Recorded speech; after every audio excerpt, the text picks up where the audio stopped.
Okay, we are live. Yay. We all hum the theme music.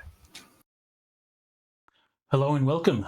I am Ronnke, your GM, and in the stream today we have Rigel Kent, Gigaman, Pendragon, Megaquai, and today Nosh, who normally plays Humphrey Pennyworth, or will play Humphrey Pennyworth, is currently absent.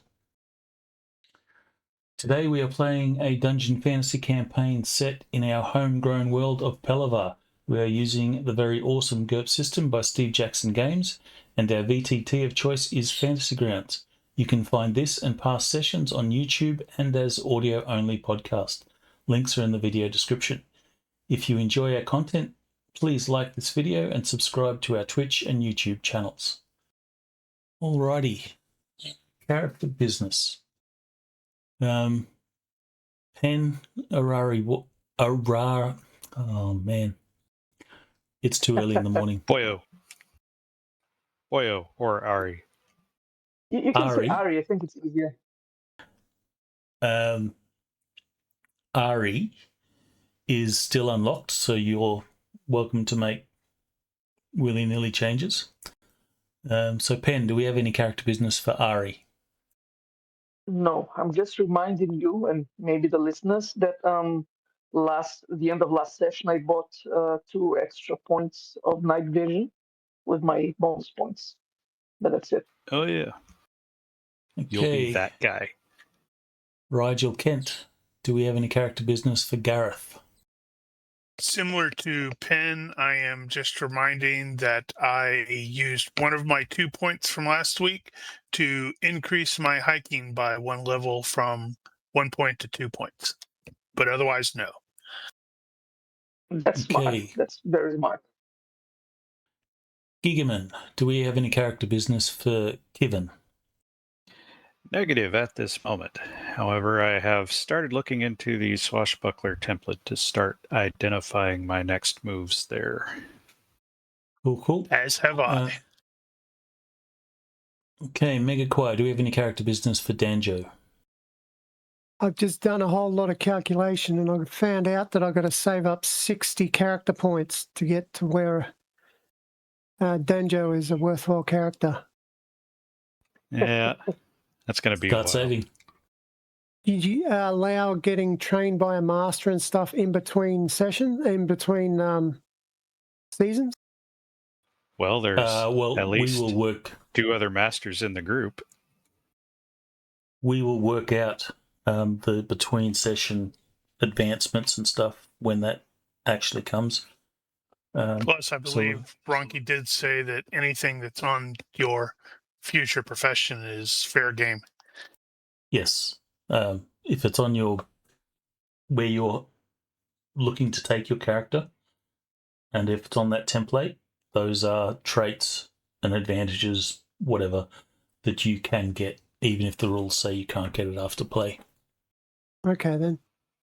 And you can kind of excuse that as you've already been trained by the master. You're just getting the final points there. Sort of like when Luke goes back to Dagobah in Return of the Jedi. Uh-huh. Yoda's like, I'm too old for this shit. I'm going to take a nap. You're fine. You win. You're a Jedi. Yeah, he took a nap and lost a lot of weight. Okay, I have a recap for you. This is a full recap for you guys to read and reference as you so choose. Did that come up for you guys? Did for me. Right. So, Yep. That's a full recap of last session with some notes on things that came up and that is very extensive. Sort of outstanding threads and things that you may want to investigate through the course of the game. Your grammar is causing my teeth to hurt. While you guys read that, I shall play for the audience, and you guys, a audio recap of last session. Read from the journal of Brother Aldrich Vane, Mission to Westwatch. Way Day, 54th day of Dawnrise, 286th year of the Crown. In Kingsrest, we gathered those who had agreed to guard our diminished mission, Arariboya Ibitu Ivate, a grave hunter from the northern lands, Gareth de Garin, heir to a fallen house and follower of the outlawed goddess Agalea, Kivon Crowell, a mercenary burdened by old bloodshed, and Shiranui Danjo, a foreign warrior seeking to restore his lost clan. Humphrey Pennyworth, our appointed cook and entertainer, was also to accompany us. Over supper at the Millstone Inn, Sister Maren explained our purpose: to recover the sacred relic kept within the abandoned Pale Flame Temple at Westwatch. Deacon Rolf spoke again of the ambush that claimed Sir Peredur and so many of our guards, insisting that the attack had been deliberate. Sister Maren urged caution, yet I confess that Rolf's certainty has begun to trouble me. Petra, still shaken by what she witnessed, listened closely as the warriors spoke of gods, weapons, and the terrible ease with which men convince themselves that killing is righteous. That night, our new companions discovered an intruder searching our saddlebags. The frightened fellow claimed that a hooded and well-spoken stranger had paid him 50 copper farthings to find a gold signet ring hidden among our possessions. The ring bore a strange crest, resembling a double-bitted axe, though none among our company recognized it or claimed ownership. The thief was delivered to the magistrate at dawn, while the ring was entrusted to Kivon, who had found it. Before our departure, Gareth placed the thief's payment at a roadside shrine to Thren. We then gathered at the shrine of Solverath, lit candles for the fallen, and recited their names. They will never be forgotten, we vowed, though memory itself may yet prove an uncertain thing upon this road. We departed Kingsrest beneath the fading sound of its bells and travelled west into the thinning farmlands of the western marches. As we walked, I read from an account of the red-sailed raiders who have plagued this coast for 5 years, carrying away captives while leaving settlements standing so they might be plundered again. At our first camp, Gareth questioned Rolf further about the ambush. Rolf remembered the attackers' skill and the precision with which they struck, yet he could not recall a single face. I suggested that grief and injury might have clouded his memory, but Gareth spoke of the grey men of the Crown lands, servants of evil whose faces no witness can retain. Sister Maren also described the relic we seek, a marked cylinder, some 18 inches long, last seen within Westwatch's temple nearly a decade ago. She remembered the town's harbour and the bell that once marked every hour. Now, she fears, it rings only when stirred by the western wind. Thus we make our camp beneath an open sky, carrying an unknown signet, escorting the wounded and the grieving, and walking toward a town abandoned to sea, silence, and whatever waits beyond the reach of memory. Okay. Hey, Meg, type something into chat, and then hold Control before you hit Enter. Alt. It's Control. Or is it Alt? No, it's Alt. My brain thinks Control, but it hits Alt. I think you can actually click the... Yeah, you can right-click the chat. You know, I don't think I've ever actually tried that. I think you used to be able to, but you can't now. No. Well, you can use slash commands for that too. Yeah, if you hold Alt down while you hit Enter, it'll do out of character speech. Right, carry on. All right, so we left the evening's camp there, where the little backwards walking man is situated at. He's moonwalking, that's why. Totally. Slow. He's doing the moonwalk the whole way to Westwatch. So is there anything that your characters have... Actually, there is some business. Certain people have compulsive behaviors. Shiranui, you need to make a roll for your bathing habits. Actually, that does kind of bring up a point. Do we have standing water nearby? Not at your current camp, no. You didn't get. There's a You lake didn't. close by. I think you only got one option for your Right. camp. Yeah, sorry, guys. Do a horse bath. I think we set that up on your others tab. You can actually set up that role. So self-control role. We'll need the self-control role for alcoholism. There's no self-control roll for that. Okay, that's right. If you don't get And also, it I today, haven't been denied the... I, however, had to make that. And so I'm going to be trying to cheer everybody up. We need to sing. Well, I can just drink as well at least. you That's a have a good bard. start. I should probably roll my nightmares as well, because I'm pretty sure we slept, right? I You believe have the not bard has slept yet. collapsed. Oh, okay. Good, I guess. Oh, okay. This is then that's for tomorrow then. All right, so the group has gathered around the campfire. It is actually have our time. We have a new calendar. Yes, you can do the calendar thing now. All right, so it is actually no, that's not the right date. Duh. That's the right date. Way Day, 54th of Dawnrise, 2086. Sorry, 286. So it's been 286 years since the world was created. No, Indeed. since the crown conquered all the other kingdoms in the land, in the crowned lands. What do we care about that? You don't, but it became. Everyone used it. It became the standard. I imagine it'd be something like the Chinese calendar. I think the Chinese calendar. Well, the Japanese one, where they focus on the emperor. Yeah, regnal dating is actually pretty common in a medieval era too, but in this particular case, our realm doesn't have a regnal. Or like in Skyrim, how Tamriel marked over ages. That's true, yeah. Oh, what's that? Okay, so Interesting. It's a whole bunch of mess. Gareth is clearly very devout. Yep. Yeah, now we're going to see his delusion in on display. Every morning. Well, for the Noon benefit, too, if possible. for the benefit of the audience, you should at least once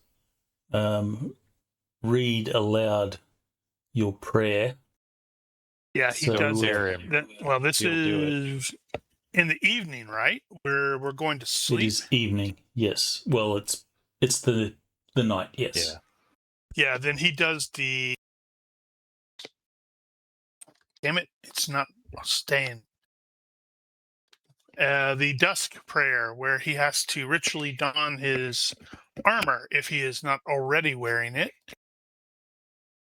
If he is wearing it, he has to remove it, clean it, and then put it back on.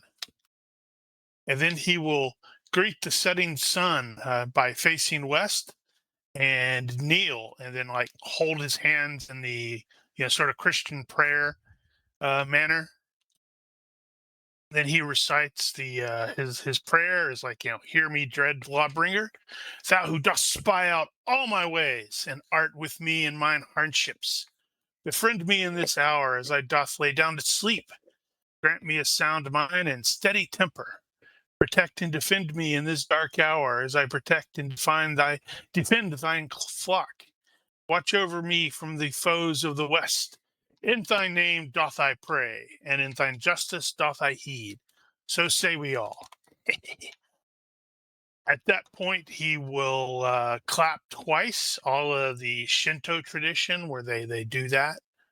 Oh, right. I missed that. He claps twice before doing the Right. hand the hands in the prayer.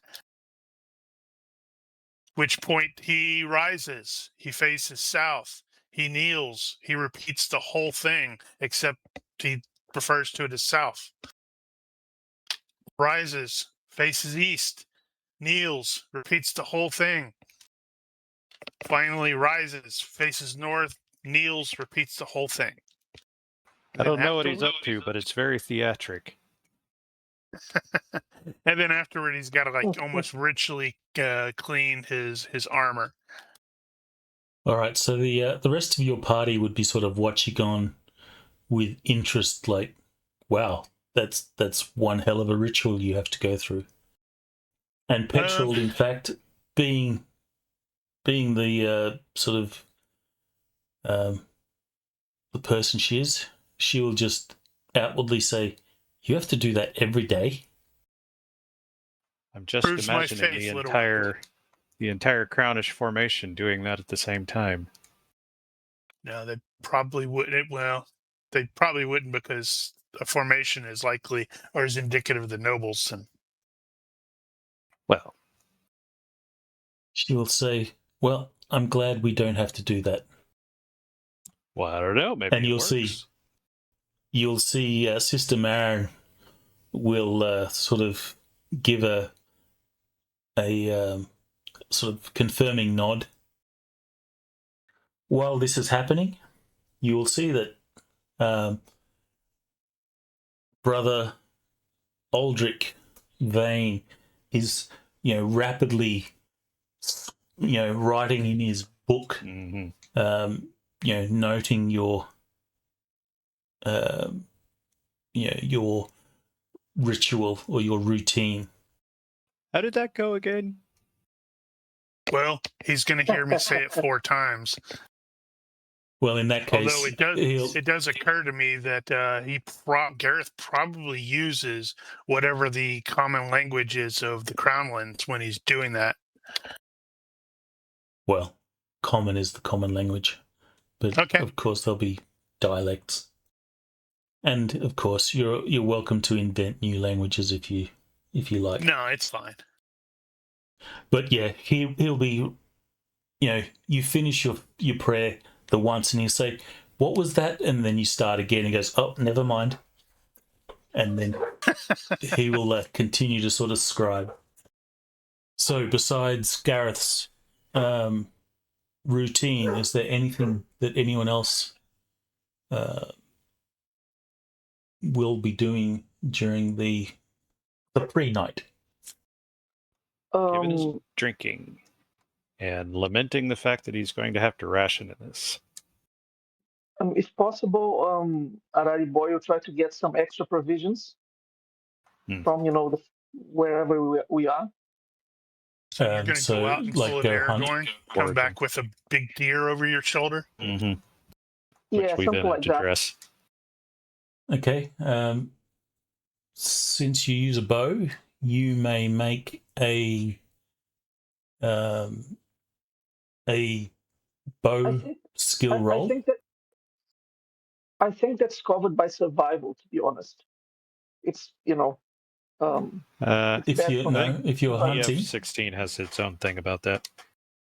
Yeah, if you're hunting, you can use your bow skill to secure 1 meal. I think it's a margin of success or something like that. Okay, So I'm happy. If you can make a roll on your bow skill, you'll spend a little bit of time and you'll go out and you'll come back with something large enough to, feed 8 people. Yep. Tell us what you find. I'd say I found maybe a stag, not like one of those huge with, very fancy antlers, but like a fat stag, I'd say. Okay, well then you'll bring that back into the camp. That would have been done a little bit earlier. So you bring that back into the camp. and Humphrey Pennyworth will, butcher it and turn it into the evening's meal. So you actually have. Let me roll on his skill.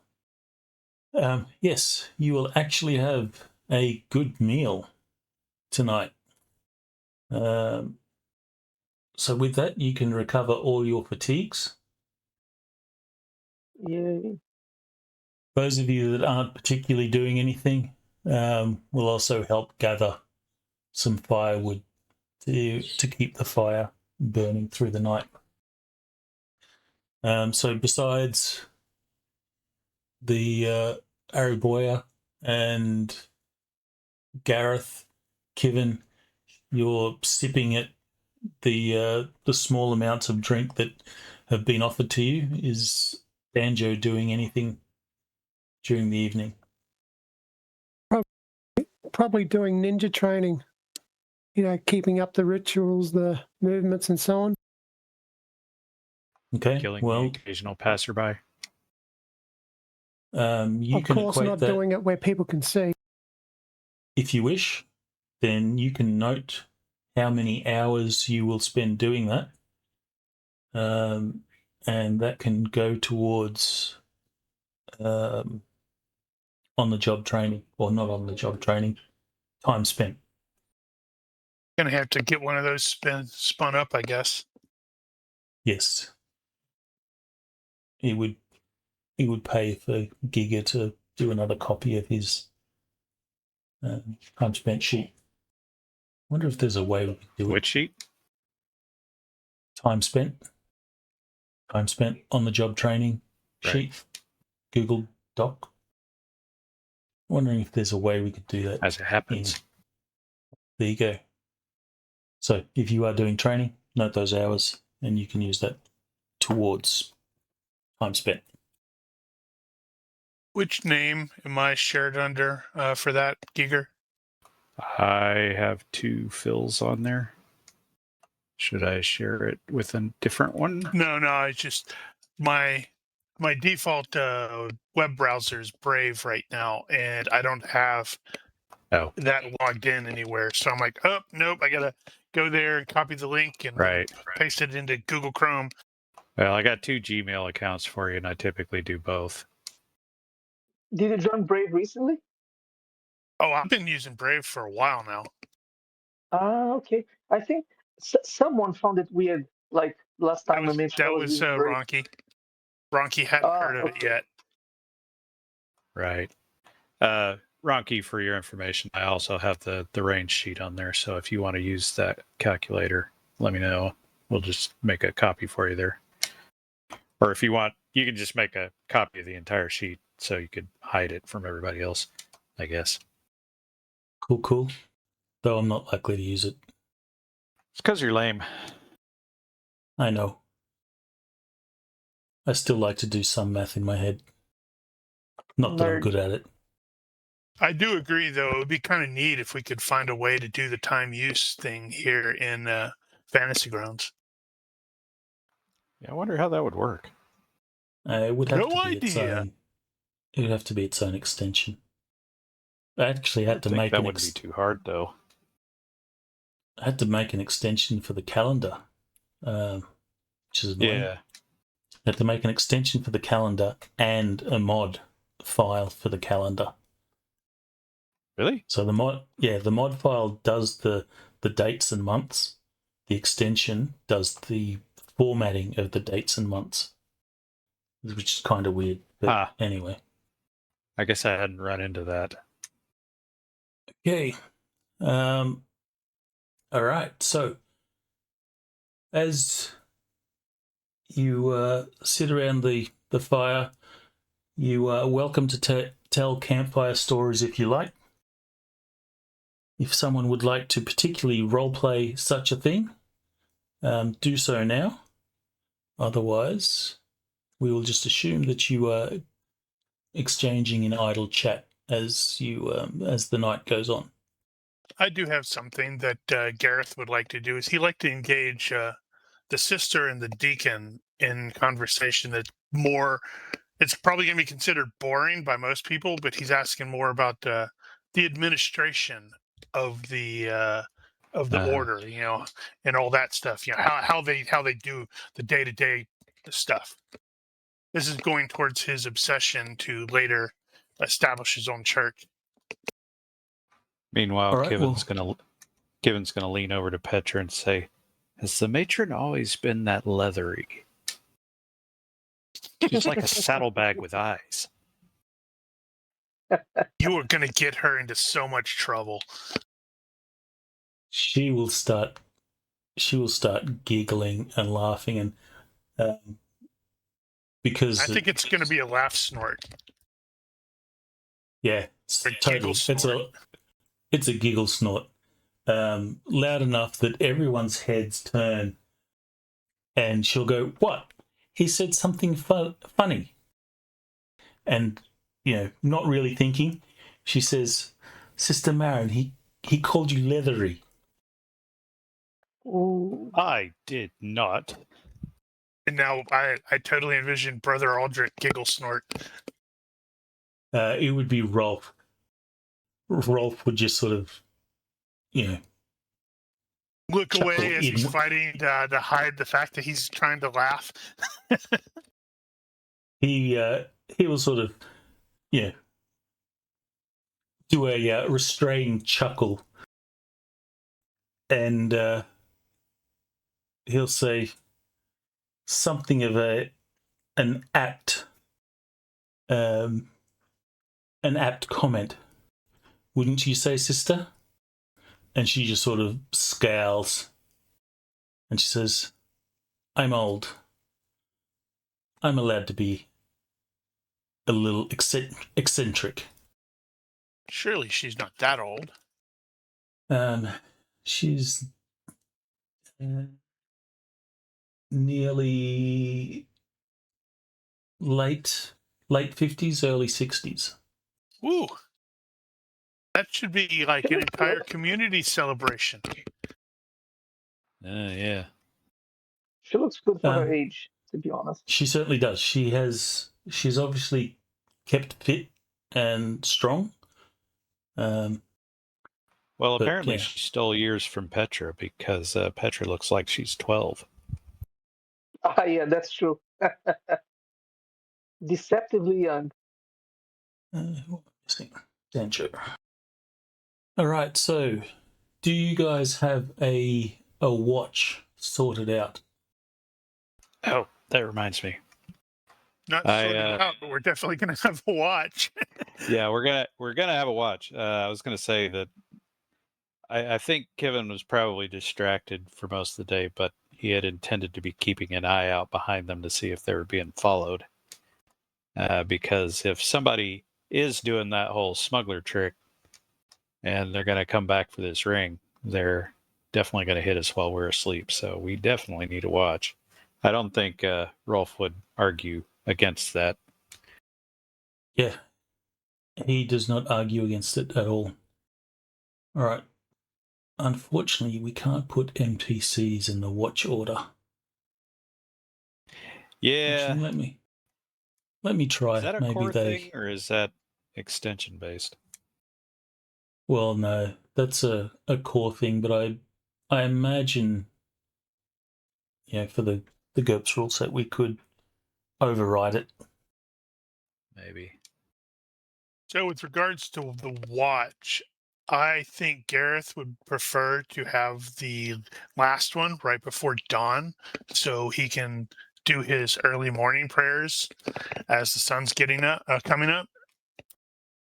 Okay, so that period is called 5, apparently. Funf. That period is called first light. So how do you want to organize these watches? I believe Arabola is the only one with night vision. Is that correct? Yep. I think so. Yeah, actually, I don't know. Humphrey might have it since he's a half-elf. I don't think Although, they have can we really firelight. rely on him? I mean, we saw what happened when we were walking all day yesterday. Well, if we don't let him rest, he's going to be a pain in the butt tomorrow. Well, he will not be part of the watch order since Nosh is not present, so he gets Big to sleep slacker. at least for now. So Well, first as far watch. as PCs go, we've got four active PCs and 2 hours apiece, probably. Maybe not contiguous. We can share those watches with NPCs. I mean,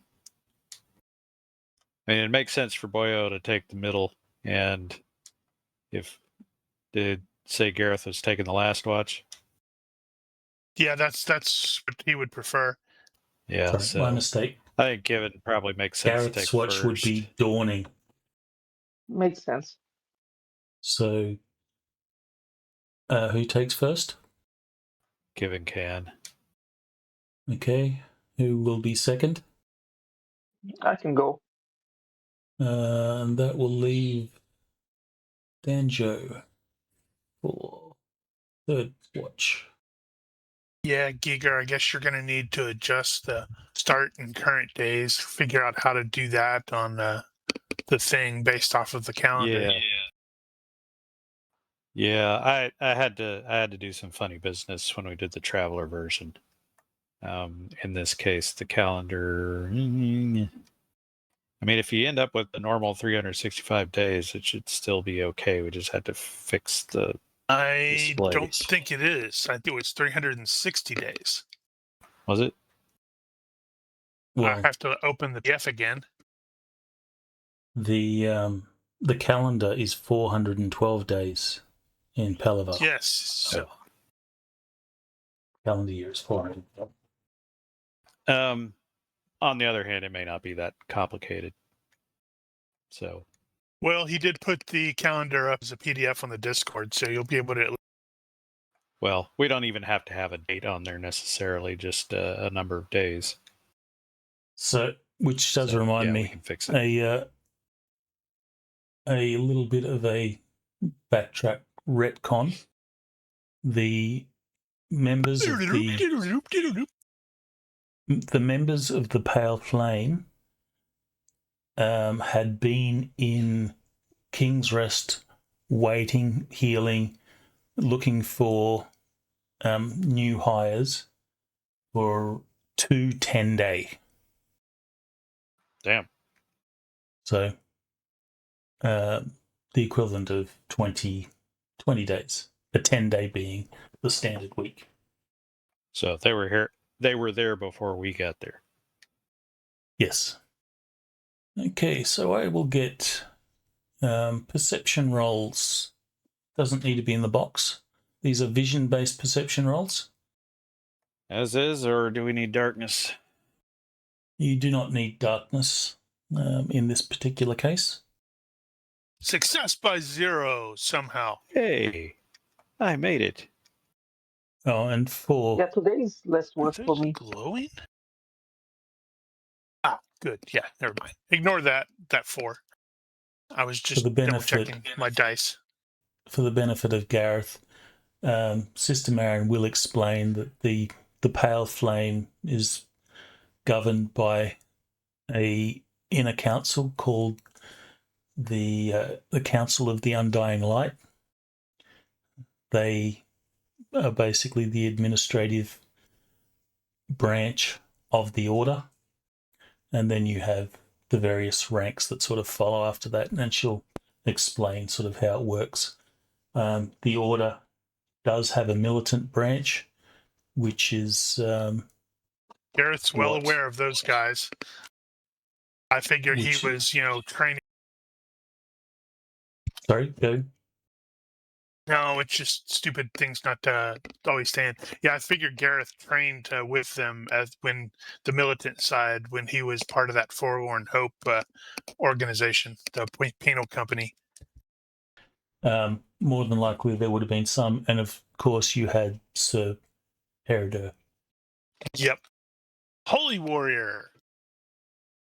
Yeah, like I said, it's probably going to sound seriously boring to like the atheists like Arabola and Kivin, but Gareth is riveted and paying very close attention.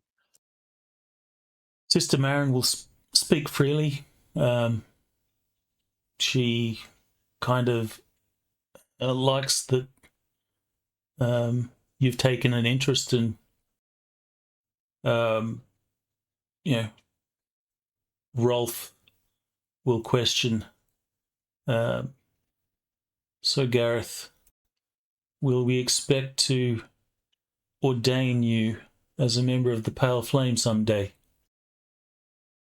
Gareth is going to laugh. He's like, I'm sorry, but my soul is spoken for. He goes, as you've said. All right, who succeeded by the most? Wow, by 7. Yeah. Yeah, I'm finally having a good day. Oh, well, we said no darkness, so I guess that doesn't count. Carry on. And that was... Danjo has a roll perception. Yeah, he rolled in the box. So, but that's fine. Then never mind. All right, so Ari. We were very watchful. The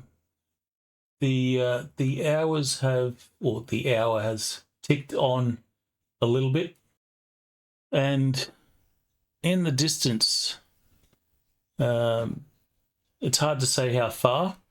You will see a light in the darkness, probably that of a lantern. As you sort of watch, it does grow closer. It appears and disappears as the lantern light is blocked by trees and so forth. And eventually, is there anything in particular that you'll be doing in response to this? I think I'll quietly wake Rolf, since he seems to be the boss of the military side of the thing, and point at the light. I think for the most part, unless people are sleeping due to watches and such, most of the camp is still probably awake and thinking about going to sleep. Okay, so I'll just make a gesture. I won't say anything. I'll just show it to them, the lantern. And if no one does anything, I think I'm going to try to sneak closer to see what's going on. Okay, give me a stealth roll in the box. Oh, too late. Sorry, in box. Doesn't matter. Doesn't matter. So, moving on the road, you will see this 3 mounted riders. The lead rider holds a lantern, and they travel along the road. You can give me an IQ roll, if you like. Sure.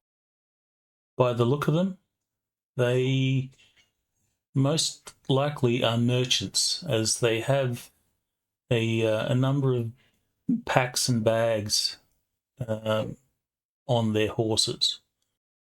Could be smugglers. Yeah. Could be. Well, I'll come back and report that maybe we're dealing with merchants, but as Gigaman said, might be some smugglers, or maybe They're moving quickly, or just at a normal road pace. A normal road pace. So you'll probably have 10 or so minutes to prepare if there's something that you want to do in preparation. I'll probably try to be in a place where I can have a clear shot on them if this turns out to be a hostile situation. All right, so Rolf will actually put on his armor. He will then sort of tuck his sword under the log that he's sitting on. So it's not clearly visible, but it's within reach. And you'll see that he'll instruct Petra to sit, the deepest into the camp, farthest from the road. So the fire actually blocks the path. And Rolf will sort of, for those of you that do wear armour or are combatants, he will say it's best you put on some protection just in case. So Ari, you go to where you want to wait, and I have my bow and arrow ready as well. These riders will approach. Their pace doesn't change until they sort of come within sort of eye shot of the camp, and the lead rider will shout out, "Ho, the camp!" Rolf will then sort of stand, and he says, "Hello, are you passing through?" The guy says, "Do not mean to disturb. We're on our way to Kingsrest. May we approach your camp?" So the direction is they're coming from west to east. So they're coming from the direction that you're coming from ahead of us. Yes. So not likely following us in that case. He says, because that would be hard to explain. No, they're not following.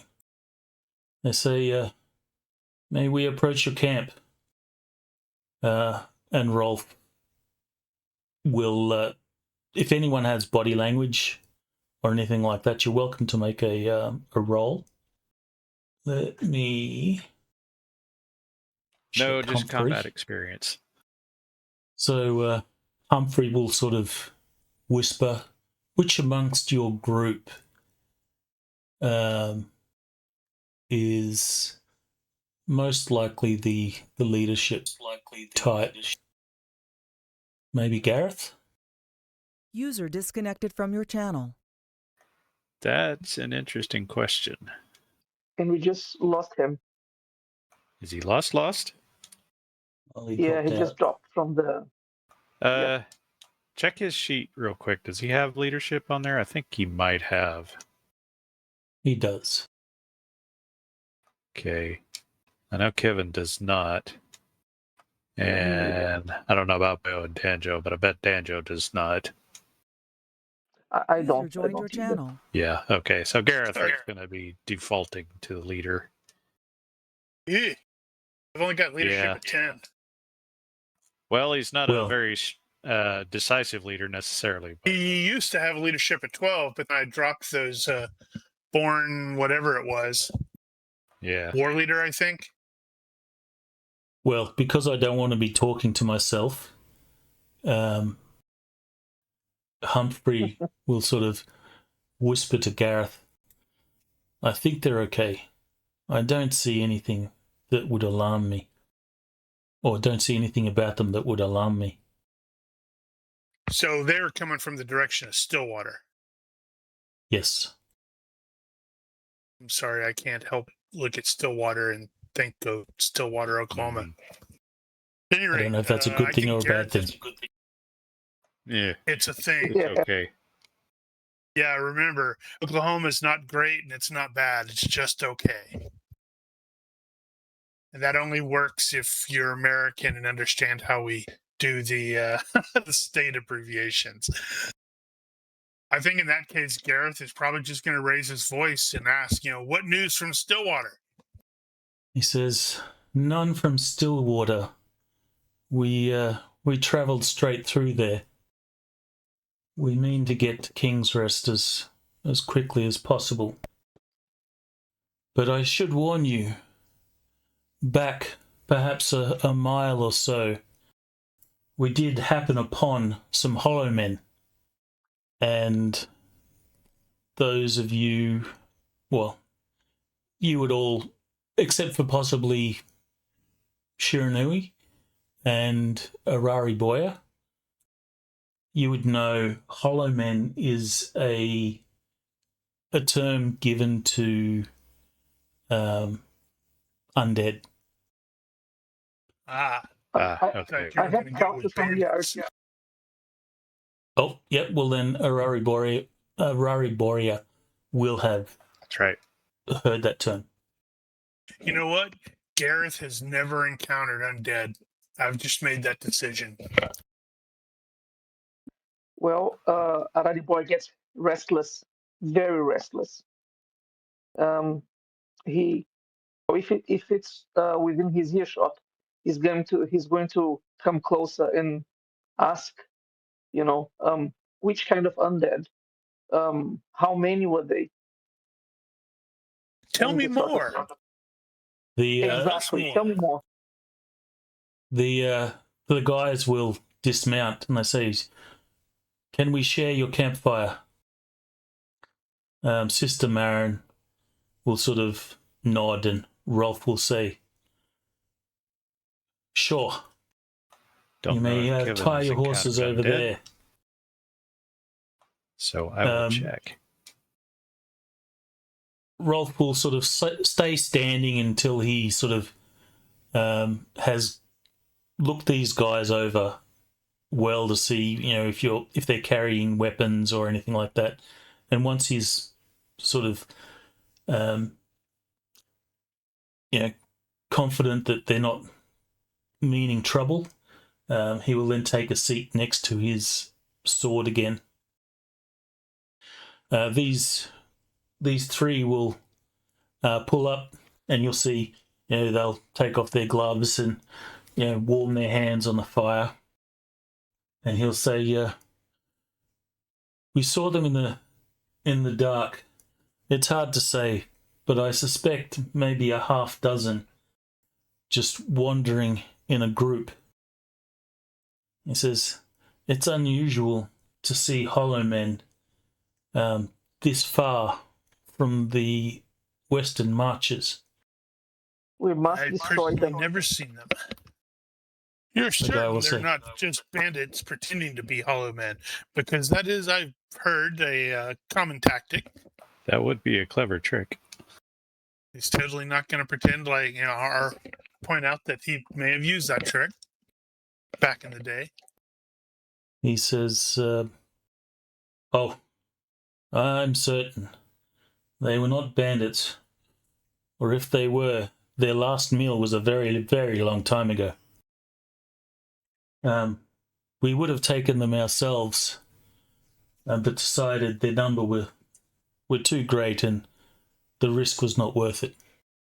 But yes," and he'll sort of point back, "perhaps a mile or so down the road some." We must put these abominations to rest as soon as possible. Damn it, I don't have tactics anymore. Does anybody have tactics? No, almost bought it as well. Of course not. Then Gareth is probably going to direct his next question to Rolf, who seems to be the most tactically minded, and inquires, like, should we move against them even though it's dark? I mean, we would not necessarily want them to come upon our camp at night. Rolf will ponder, and he says, that's if they come this way. I think if we double our watch tonight, we should be fine. At least keep a watchful eye. Gareth If we move out to try and find these Hollowmen, we might be spending hours and lose rest. It would be better to sleep well and travel rested in the morning. Deal with them if they approach. Right. So Arabola has not hidden the fact that he's super restless about these things, right? Yeah, I am very incensed by the fact that you're ignoring the undead. I'm very pissed. So I think Garrett's actually gonna lean over there to Arabola and say, "Would you mind terribly, sort of a kind of a stage whisper almost? It's like, would you mind terribly scouting ahead, making sure they're not coming in this direction? Perhaps get a better idea of their size and number." I nod my head. I'll do that. Very good man. So Gareth says, "Be in the mist." Damn it. Now I want to watch that again. And that's what I'm And gonna do. make sure to let us know, is there a cave? Well, that could be important here too. Yep. So we've totally So- split the party by sending our scout out by himself. And that's the last we ever see of Arabola. Well, that's the Yeah, I was scout's gonna- job. I was going Its to name say, is and as morphing. usual, the scout is the first to die. Yeah. The one of the guys with their group sitting around the fire, and he'll note that there's a number of members of the Pale Flame, and he says, "You're traveling east or west?" And Rolf will say, "West, towards Ashford," and he'll nod and say, "If you don't mind me asking, what business does the Pale Flame have in Ashford? It seems like an out-of-the-way place." And Sister Marin says, she'll sort of confidently say, all cities in the, all towns or communities in the Free Cities deserve Solvrath's blessing. Then he says, well, I gather your presence would then be welcome in Ashford. Things are not going well there. The refugee camp has grown in months, and a camp has set up outside the city. Many struggle. Perhaps your presence there, or a prayer to the refugees, will ease their sorrow a little. And what of the raiding? No reported raids in the recent months, but a 10-day or more ago, someone said they saw red sails sailing down the marches. Those blasted halflings again.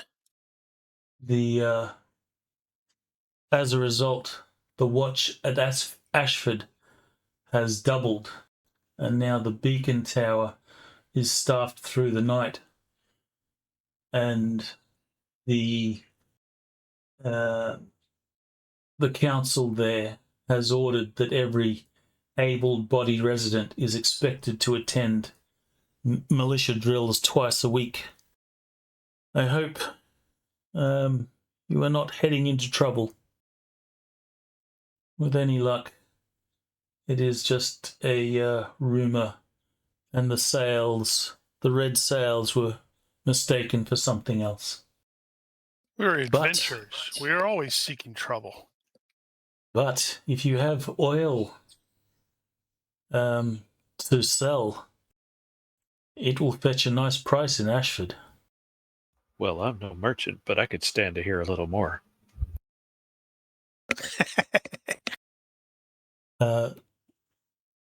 What was that? Kivin pays close attention to how she answers? Was that? Oh, yeah. When they asked what we were up to. Yeah. She obviously doesn't discuss the mission, and just says, they're spreading the word of the Lord. Yeah, I don't think she ever actually said that it was a secret mission, but she clearly doesn't want strangers to know. Yes, she definitely, like I said, confidently says otherwise, and she did say Ashford and not your destination of Westwatch. Yeah, not only about the secret, but the way she dodges the question says a lot about her character. Yep. Is she lying without lying? Mm-hmm. pulling the I thought I knew this person, but she clearly doesn't like me, and he's talking about, a sister that can't stand you. I will get perception rolls into the box from everyone, please. These are vision based. You could also use observation in this case as well. Ba-ba-ba-bum. Considering my observation is a point lower, I'm going to use perception. Wow, so many failures. Well, unfortunately, a lot of us have mediocre IQs, I think. We used up all our good successes the last roll. Don't Yeah. say that. Okay, so since we will fail forward, That kind of has a certain implication about the results, doesn't it? Mm-hmm. yeah, everyone failed. Wow. Well, I'm hoping that I failed the worst. Of course, he could be Well- lying, and we had it made it critical, but that doesn't make sense. You didn't fail the worst. Damn it. That means I failed. So, Ari, you will note You failed the least. Wow. you failed the least. So, Ari, you didn't catch it entirely, but you will see that Sister Marin, obviously has an amulet or something hanging around her neck. She will sort of tuck that into her robe, but you only just catch it as she sort of tucks it in. You don't know what she was doing with it prior to that or anything. Does it look like she's just putting it inside, or it's like deliberately trying to hide it? Do No, I get she's anything just. from this? It's just like she's returning it. It's like she had it out, and then she just returned it under her her cloak. Okay. It's Okay. you've not seen. Actually, you may have seen the amulet before, that she has around her neck, but on this particular occasion, you just catch a glimpse of her returning it to under her cloak. No one else obviously makes anything of it. Nope. Since you're all, apparently blind. Well, there isn't much I can do with just that, so just make a mental note of that, basically. So the guys will then ask, any news from Kingsrest? They're short a handful of fighters now. Let's see. We were there a week, right? You were there a 10-day or Yeah, ish. Okay. In a that 10-day case, we will thereabouts. know 10 days worth of news. Thief So was just not caught. much. Yeah, a thief was just caught. Not yet sent to the gallows, but maybe. Well, he says, it doesn't surprise me. People get desperate in desperate times. Kingsrest is not what it used to be. Those cursed raiders in the west have really done a number on this region. Perhaps I heard they were halflings, gone feral. That's just a rumor. The guy will laugh, and he says, I assure you, they're not halflings. They stand as tall as you and I. So large halflings, then. So what was his he delusion nods. exactly? He nods and says, I guess so. But not like any halfling I've seen. I must admit, learning that they're just normal men is rather disappointing. I'm sure there are all sorts of rumours. What is known is they do not spring from Pelivar. They speak a tongue that is unfamiliar to all that have heard it. So unless there's any particular questions you have of these guys, they'll basically take a moment to sort of rest their horses, warm. They'll exchange an idle chat, and they'll finish by saying, well, we best be on our way.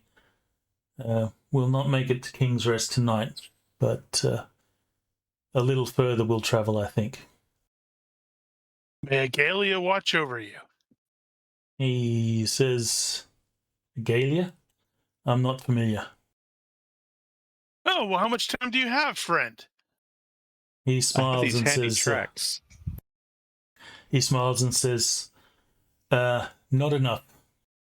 And with that, he'll sort of head to his horse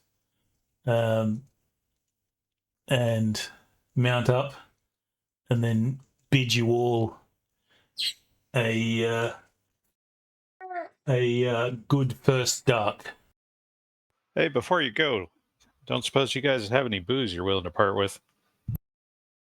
Do you have any money for it? He will. He'll say, "Oh, we have a little, but hang on, go that. Back in a second." Evil dog. No, it's the evil cat killing the evil dog. I was going to bring something up, and now I don't remember what it was. I guess it's not important then, huh? I suppose not. He says, "Yes, we have some wine, but we'll not part with it unless you have coin." I got a little. Actually, just saying that, it occurs to me I should probably have a good idea of how much that sort of thing cost. No, you don't. You're usually too drunk to know. Well, as a player, I need to know. So I'm betting that would be in Dungeon Fantasy 1.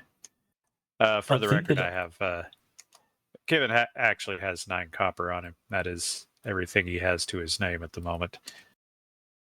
Doesn't alcoholism have a requirement that you must spend, like an addiction? You must spend a certain amount per day? I don't recall seeing that on there. I thought alcoholism was just an addiction. Well, it is, but in this particular case, if I'm around booze, I have to roll to not binge. Okay, because normally addictions have a cost. Yeah, this one is a little per different. day. Gear, that's what I was looking for. I don't know how much the wine skin costs, but how much is the wine that goes in it? Anyway, you don't need to wait on me. It'll probably be in Dungeon Fantasy somewhere. If it's not, yeah, assume that it's 2 copper per sort of drink, or 1 copper per drink if it's moonshine. Right. So wineskin holds a gallon, and if DF2 has the drink prices, the taverns one also does. That's true.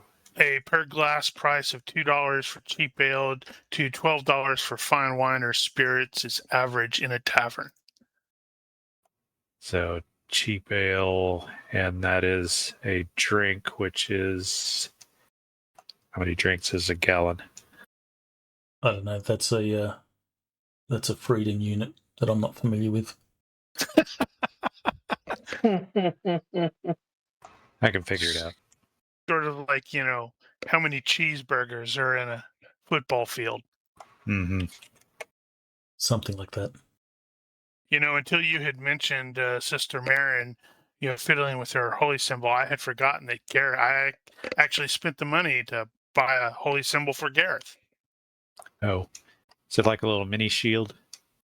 Yeah, it's probably just a little round thing with like an owl on it, sort of like his shield already. Well, if you wish to trade with them, they will trade, and they'll give you. Actually, you can give me a reaction roll, and that will determine what your fair price is, based off standard reactions.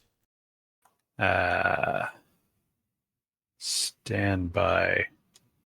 And then, of course, you will have to make a roll on your alcoholism to see if you binge drink. Or I can just drink it all. Or you could just drink it.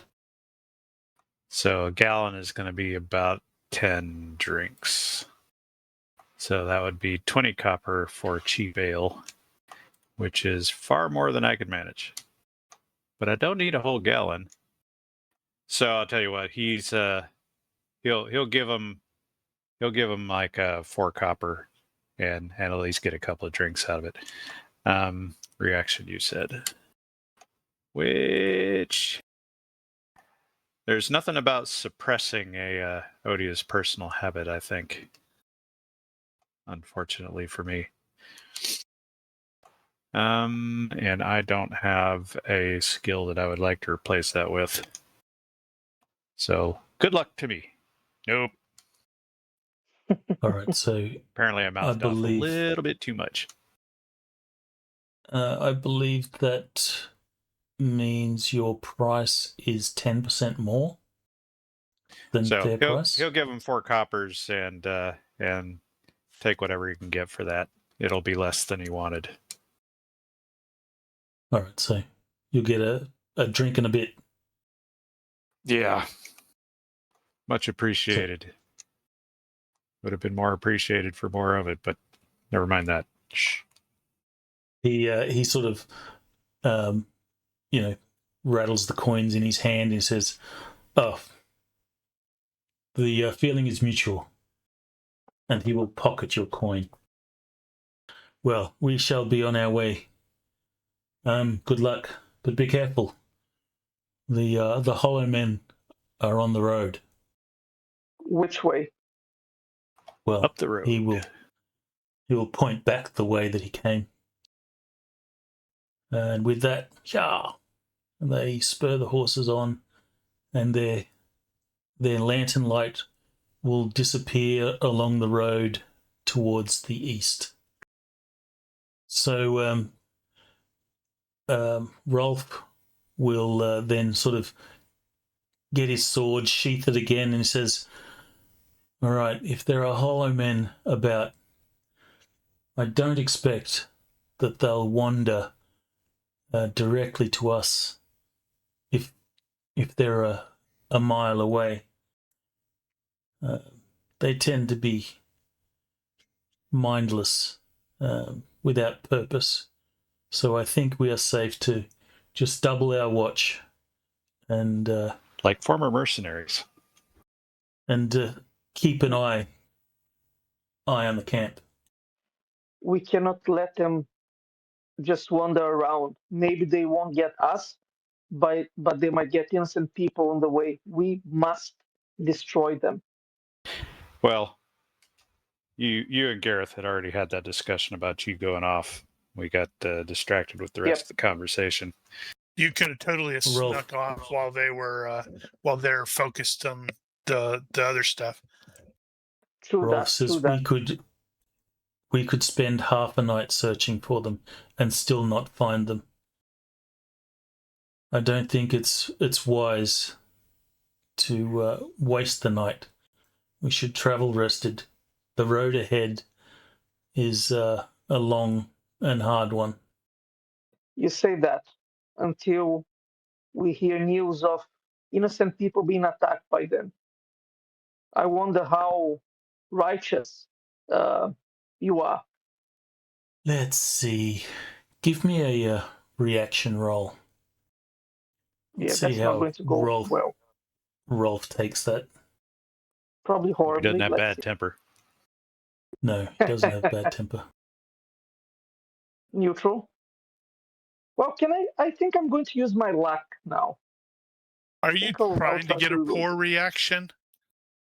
No, I'm trying to actually get him to go and do that.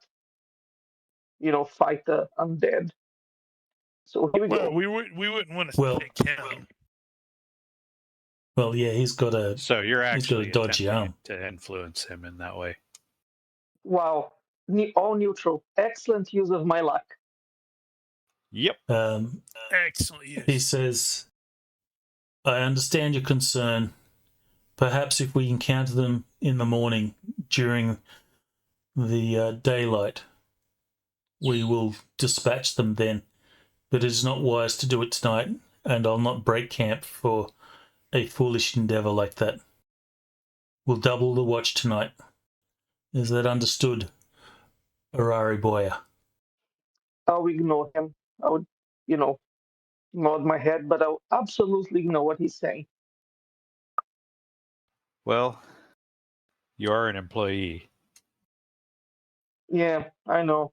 But well, I That's can do why whatever I want on my sleep that's why shift. he nodded and ignored him. It's malicious compliance. Exactly. Silent quitting. That's what I'm doing. Yep, that's exactly what's going to happen. He's going to wait till his guard shift. He's going to go off and look for him, and we're going to get jumped while he's gone. No, I'll And be. then I'll it's be. going to feel even worse. I'll be a nice co-worker. I'll wait for my shift to end, and then I'm going there. That's all right. You Just, only got to keep up with the slowest person in the group. Which is Humphrey. noted, All right. or noted Gareth. Time to do the stuff. Right, Sol. Your watches. So you said it's going to be doubled. How is that going to work? Is that like the 4 NPCs here are also going to join a watch? Indeed. So I'm going to totally say Petra needs to be on watch with Kevin just because. Petra will. There's certainly a what is it? Buddy relationship happening there. I think it'd be funny if Aldrich is on watch with Arabola, so he's like completely distracted by whatever it is he's trying to read. So Arabola can do whatever the hell he wants. Rolf will be on watch with Ari. Well, Lame. that works. Like Penn said, he's gonna wait until he's done and then go, "Oh, I got to use the bathroom." Mm-hmm. Exactly. All right, so Kevin, you're on watch with Petra. She will talk the whole time, asking questions. Yeah. She's just curious, and her brain is a sponge.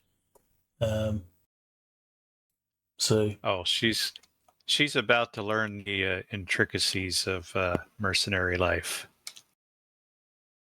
Well, she'll listen with interest, and because she's still young and ADHD takes over, she'll want sort of change subject to like, can you show me how to do that sword move that you showed me on the road again? You get the feeling that she's not really taking the watch seriously, because she's not watching at all. She's using the opportunity just to, chit chat. That's all right. Just being awake works. Honestly, if you're actually functioning and awake during your watch, you're probably better off than somebody who's watching on purpose and not quite staying awake. But never mind that. It's like you're speaking with actual practical knowledge there. I might be. So if you have light sleeper, you need to make the roll, because you will be awoken by their stuff. That's funny. I legitimately seriously considered that, but I did not pick it up. So check if you have light sleeper. If you do, you need to make a perception roll. No, I'm fine. Otherwise, you'll you'll go through your watch, and then I'll roll on this table. There's a table involved? Okay. Danjo. Alric will be on watch with you, Okay. and that's the result of the roll. Ah, Okay, Yeah, that so sounds I about will. right. So you are on watch with Alric. He will be right at the campfire with his book, and you see he's holding a candle, and he's trying to read by the light of the candle and the fire. Certainly not paying much attention to what's going on. Every now and then he'll sort of look up. You know, he's not negligent, but he's obviously, you know, his attention is not entirely focused on watch. Well, Danger's doing And- kata at the same time anyway. And he will say, Danjo, the fire is getting a little low. Perhaps we can gather some wood. Mhm. Sure, go for it. Well, he says, it's probably best that I stay here in camp. Just in case those Hollowmen are out there. So that lazy ass expects me to go and do it.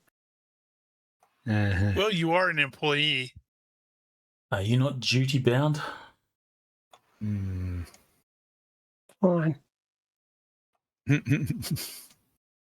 Go off and look for some bits of wood. Well, maybe you'll get lucky and find something you can kill.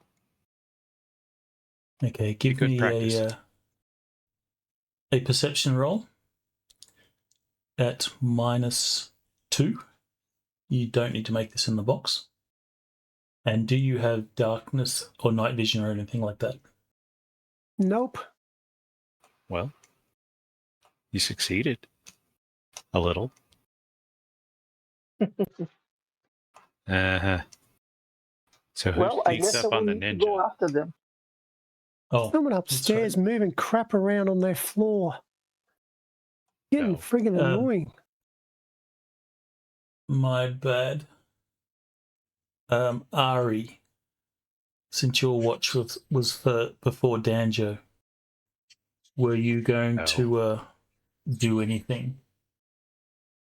I'm absolutely going to track the Hollowmen down if possible. I know it's dumb, but my guy's obsessed, so I guess I have to Well, live Yeah. Yeah, it with makes that. sense if you've got the obsession. Yeah. That's why it's a disadvantage. Yep. Exactly. That's why I'm pestering these Oh. people about super boring crap about how to run a freaking church. It was nice meeting you guys, so I'll go there. Mm-hmm. Why find your is corpse later. Sister Marin got Danjo's name underneath her now? Ooh. Wow. Oh. There was a pop-up. And I don't know where. I think that came from that roll that on the table for some reason. Yeah. You can close Yeah. that. I had it on a different image, but I guess it's whatever image you had Yeah, popped up. It you comes up can- on it. You can close it. Not sure what the I point wonder of if that I is. can. I wonder if I can turn that off. Well, I know tables have a selection for the output, and I wonder if you just got the wrong one on that. Oh, good news for Danjo. He's going to have Aribola come running back going, ah! That's Boya, by the way. Whatever. Yeah, it's Boyer. I'm not from So, around here. Ari, I you intend speak to weird. leave the camp, and Rolf will note you starting to sort of walk away. He'll catch up. He doesn't want to wake the rest of the camp, and he says, Ari, Where exactly do you think you're going? Well, I'm just going to catch some fresh night air. He's going to the toilet. Yeah. As well. Ask him if he wants to go with you to shake it for you. He's going to meet Hollowmen and he's going to come back having it done in his pants. He's going to say, just remember, you have a duty to this camp. I hope you're not thinking of going to find those Hollowmen. At least not on your own. I do promise you this. In the morning, or when it's light, if we encounter these Hollowmen, then we will dispatch them. Well, I'm just going for some fresh air, but what if we don't in the morning? Not that it's my concern. I'm just going to take a walk, stretch my legs. He will say, we will have a far better chance finding them in the daylight than you will at night. I can assure you that. Oh yes, you are absolutely right about that. I'm just going to, take a stroll. He says, I expect you to be back within minutes. Is that understood? Well, I'm on my sleep shift, so I can do whatever I want in my sleep shift. No, What you're if I actually on just your want to watch. walk around? You're on your watch No, I shift. wait. Oh, so no, so I'm not doing that. I'm waiting for my shift to end. Yeah. I thought I had Oh, so mentioned that you before. left on Kiven's watch. Yeah, Yes, he said I he was going to waited. wait till the end of his watch. Yep. So I don't, fuck everyone else up. Okay, gotcha.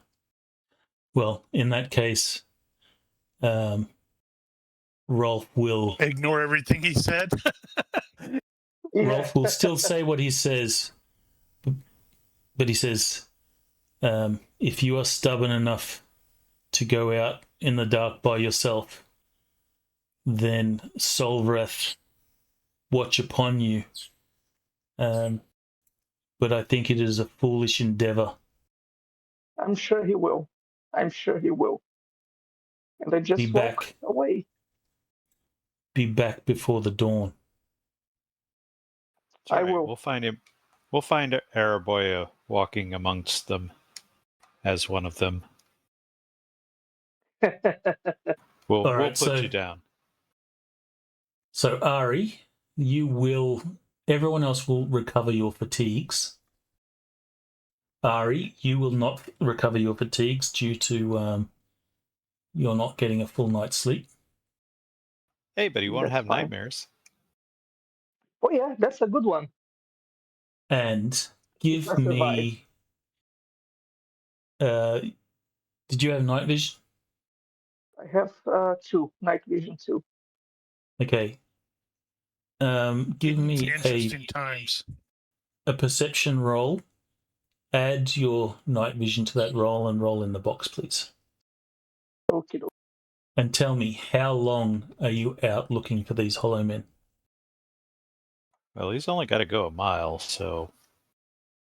Well, until I find them. That's true, but going a mile in the dark Right. in If it takes unfamiliar twice as long, territory. it's what, 10, 15 minutes? To be fair, he could also just walk down the road because it's unlikely the merchants got off the road. Well, and also to be fair, a mile down the road is within sight. It depends. Assuming Depends on the terrain. Yeah. Okay. Yeah.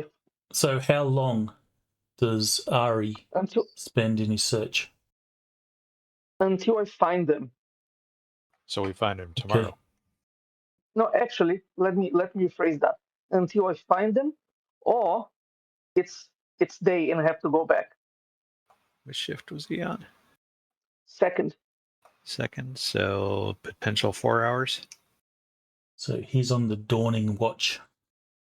Sorry, no, he's on the before light watch. Yeah, he Okay. should be able to get there and back in about 20 to 30 minutes, and that can give him 30 minutes to look around over there. Well, in that 30 minutes, he doesn't find anything. So you will keep searching until it starts to get light. So that being the case, that would be an extra 30 minutes to get a +1, and then an extra hour on top of that to get a +2, and +3 by daylight. Okay. Pick a tent on the map. Who's picking a tent? Pick a tent or the where you would be sleeping on the ground if you have a tent. Actually, never mind. There's only 4 Looks tents. like I do not have a tent. And Kevin will sleep Blanket by and the stuff tree. like that. Yeah, it's also going to depend on what time it is. So since it's Danjo's watch with Aldrich, this tent is available for someone to sleep if they're in the next watch. Otherwise, you sleep where you want to sleep. Ari is away. Yeah, it doesn't apply to me. Put him in the tent. Those are some large tents, by the way. Yeah. Scale issues. Or maybe they just want some extra room, you know. Shiranui will be off looking for some woods. That's Mr. Shiranui to you. Give me a D6 roll, Shiranui Denjo Sama. or Danjo. So 6. That's 1, 2. This way. Right. That's a table we need. Direction. Yeah, that could certainly be tabularized. Need to make a note. Yeah, you should probably just change the name on the PC to Danjo, since we're going to call you Danjo. All right, Shiranui, I'll let you put yourself anywhere within that circle That doesn't seem good. once you've decided. That'll do. Okay. Choose the form of the destroyer. I couldn't get it out of my mind. An ancient red dragon. Ray, what did you do? Okay. So, Shiranui, since you actually made the roll, you can give me an IQ roll. All right. Danjo, you will hear something. He hears them both interchangeably. You will hear something moving or something from in that direction, but you are unable to determine what the nature of that noise is. It's Airy. Yeah, that would Or be maybe, confusing. or maybe Kivon, who, did drink a little too much. Could be taking a piss. Go into stealth mode. Well, you should be the right guy for that. Indeed. All right. Feel free to roll stealth. So you're going into stealth mode and doing what? Sneaking up towards it. Run To get it toward in the sight danger. anyway. Okay, so you'll get to there, and then I can reveal. Uh-huh. They're smugglers. You will see silhouettes moving with purpose towards the camp. How much purpose? Okay, head back to camp. Try to do it carefully, but not exactly stealthily. You can do the -5 stealth to do a full move. Yeah, do that. If it doesn't work, it doesn't work. But it might. Okay. You can do a full Steal move the if you line like. from Baldur's Gate 2. All the world blind to your passing. Of course, that guy kind of betrayed the party, but that's not the point. Jeez. Based on Denjo's trajectory, he'll probably pass Kivin sleeping next to that tree first. Okay, so that's one turn of movement. You can have a second turn of... Have as many turns of movement as you like until you're doing something other than moving. Just let me know how many turns. You don't need to roll each turn. All I want to do is get back in and warn them that there's something moving around in those bushes heading in this direction. Up arms! Up arms! All right, so Not do going you crazy, shout? just doing Do it. you shout that as you approach the camp, or? No. All right, so move yourself to where you're going, and then announce exactly what you do. So that's 2 moves. Wake up, people. All right, everyone can make a perception roll. I think it's +5 if you have combat reflexes? 6. +6. Alaric will look up from his book, and he'll say, "What is it? What is it?" There's those hollow ones coming, pointing back in the direction that he came from. Okay, everyone that succeeded your perception, unfortunately, Arari Boya is not here at this point in time. What I might get you, to do is, you can control Rolf. Maybe he detected them on the way out, and is actually following them. Wow, nice. Holy God. Gareth is up and about. Holy cow. By 12? Yeah, buddy. He was sleeping without his armor, and suddenly it's all on. No, I suspect he's just going to have the shield and the sword during this fight. And he's already killed 2 of them. So, Ronnke, I would be tempted to have Ari roll on the universe timing roll. Like, if he's early or a bit earlier on time, like maybe he is within a move. That could work. Because I really like those tables that Giger created. So which one? You know where that is? The universe drop it into chat. I hold on time. Oh man. Well, never mind. It's like I'd be tempted to park him right up there where he's like, he's like, oh man, I lost him. Couldn't find him just as they attack us. Not getting fired this time, I think. Yeah, Rolf won't know any different. Mm-hmm. Okay, so did everyone wake up successfully? Yes. So that is 2 turns to there, so let me just move these guys 2 turns. We'll say 3 turns. How long does it take everyone to sort of get up and start moving? It'd be 4 or 5 turns. I got a margin crit on mine. We'll say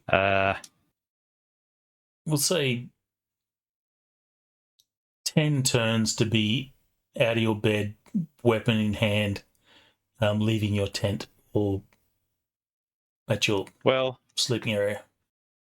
So, if you're awake, you got 2 turns to get to standing, and at least 1 turn per weapon you have to grab, and that can be worked through depending on the order.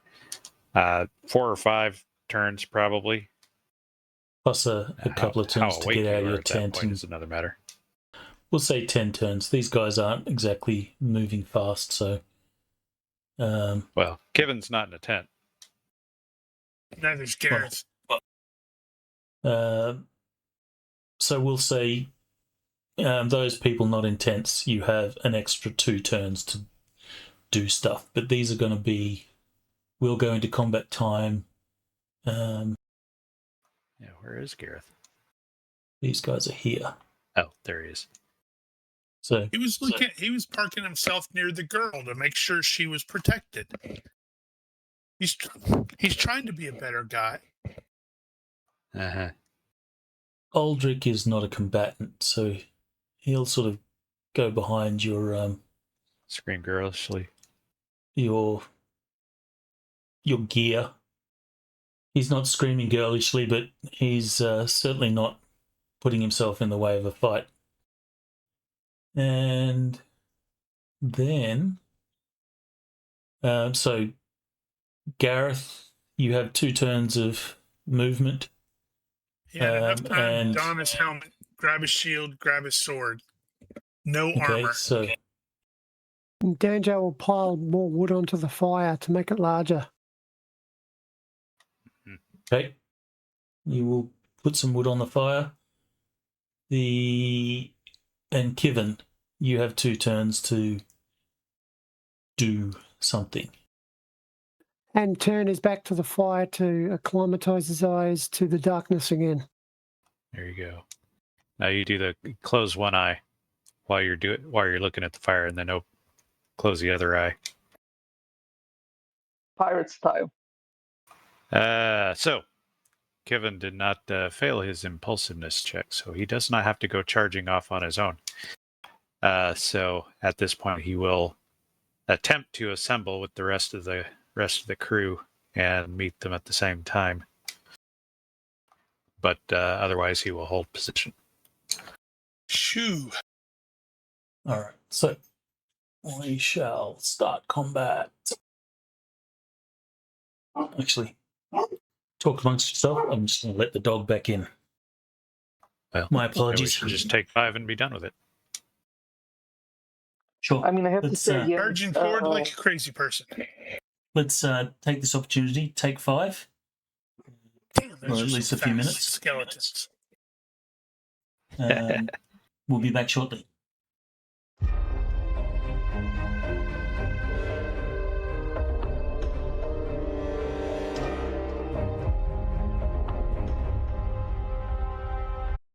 Hey, we are back. All right, let's begin. Once the Hollowmen see victims, predators prey ahead of them, they will move much faster than normal. Well, what's normal? Dude, the skeletons move at 8. Good God. That's crazy. It's that lack of encumbrance. That's not untrue. Right now, my move is at 7 because I'm just carrying the shield and the sword and the helmet, which will suck if I get stabbed. Damn it, I'm getting surrounded here. Mm-hmm. Apparently my camouflage I worked forgot on the to- GM.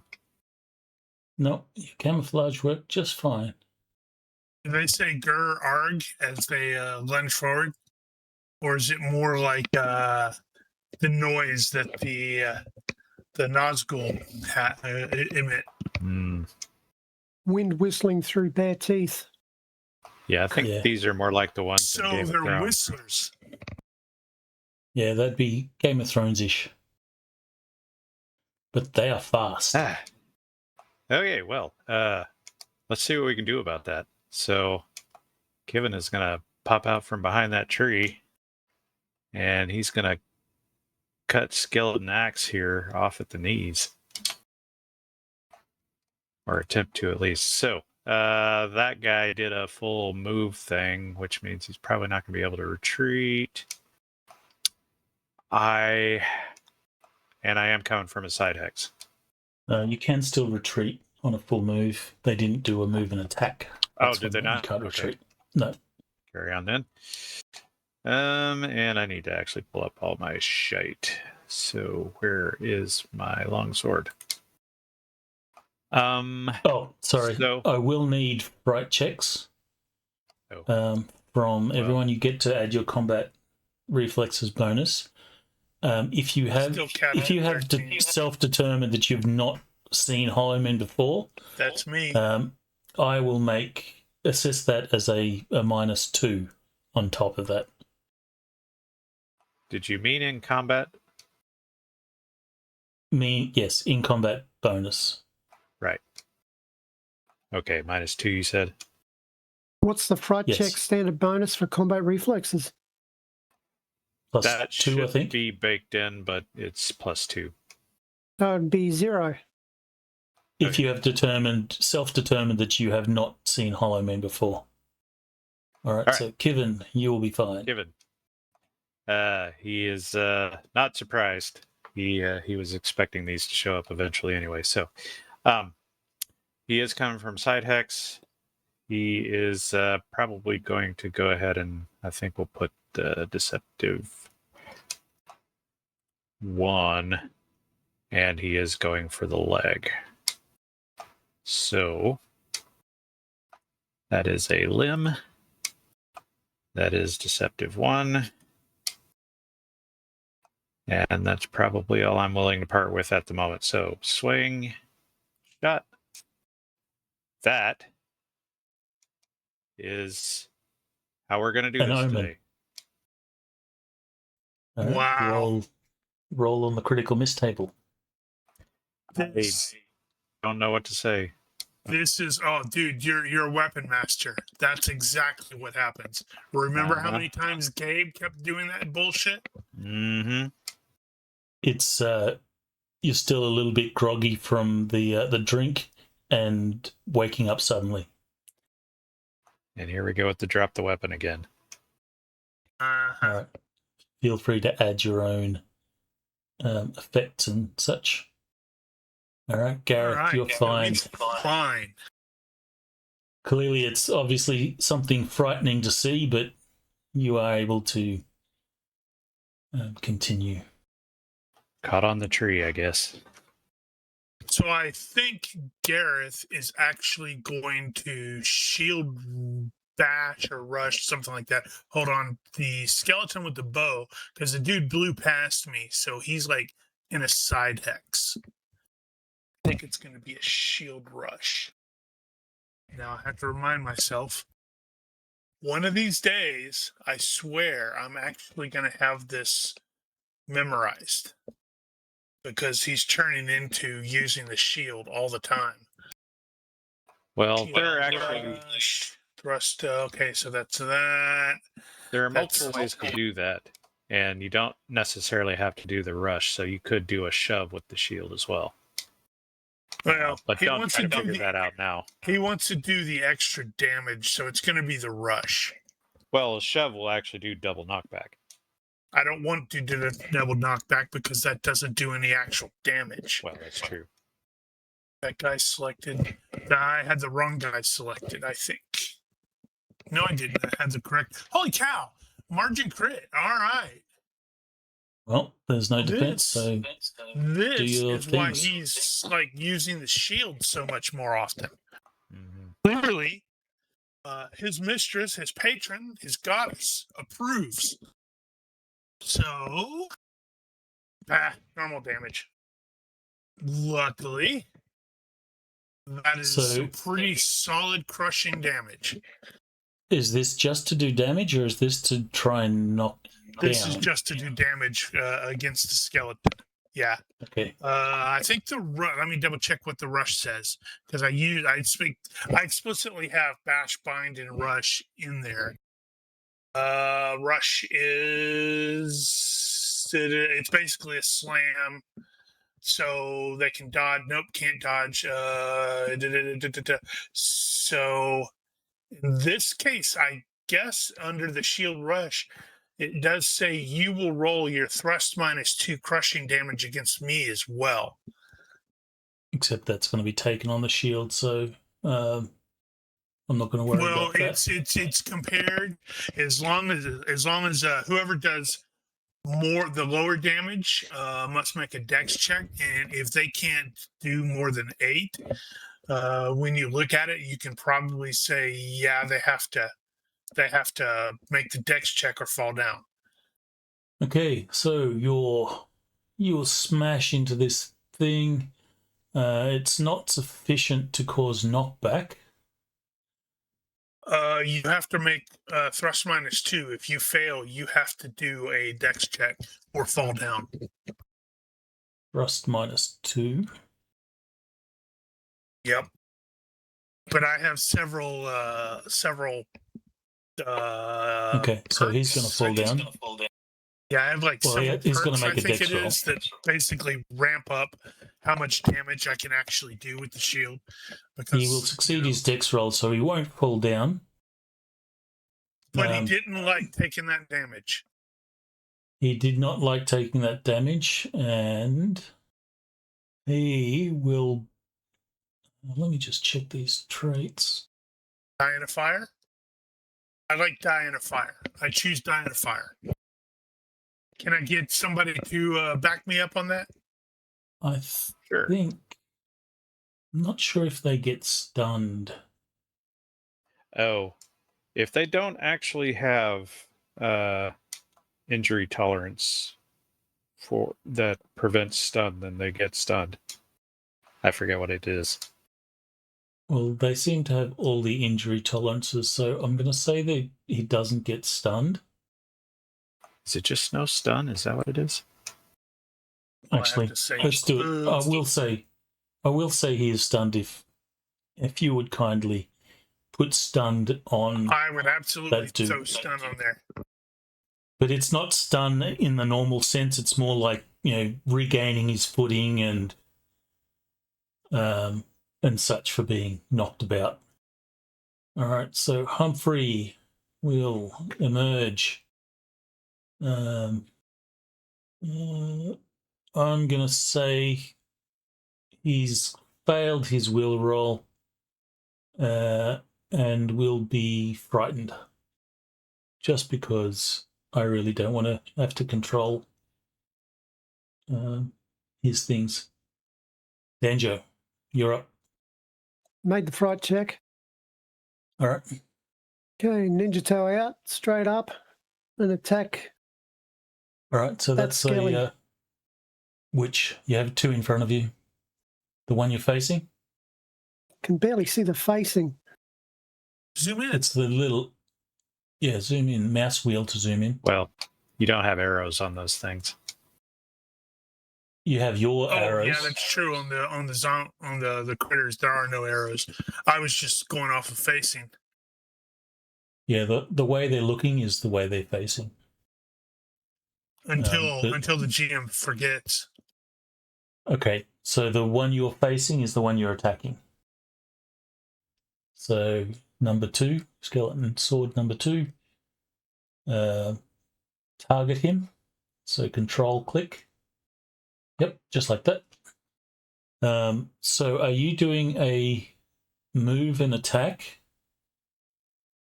Or Yes. are you doing a heroic charge? Because a move and attack is your roll is capped at 9. It's -4, capped at 9.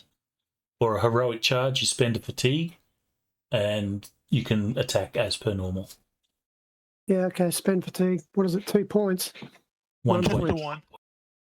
All right, so you use some extra effort, and this thing will attempt a defense. Shouts out, Hadouken! What's its best Okay, he defense? probably doesn't shout that out. It will fail to defend.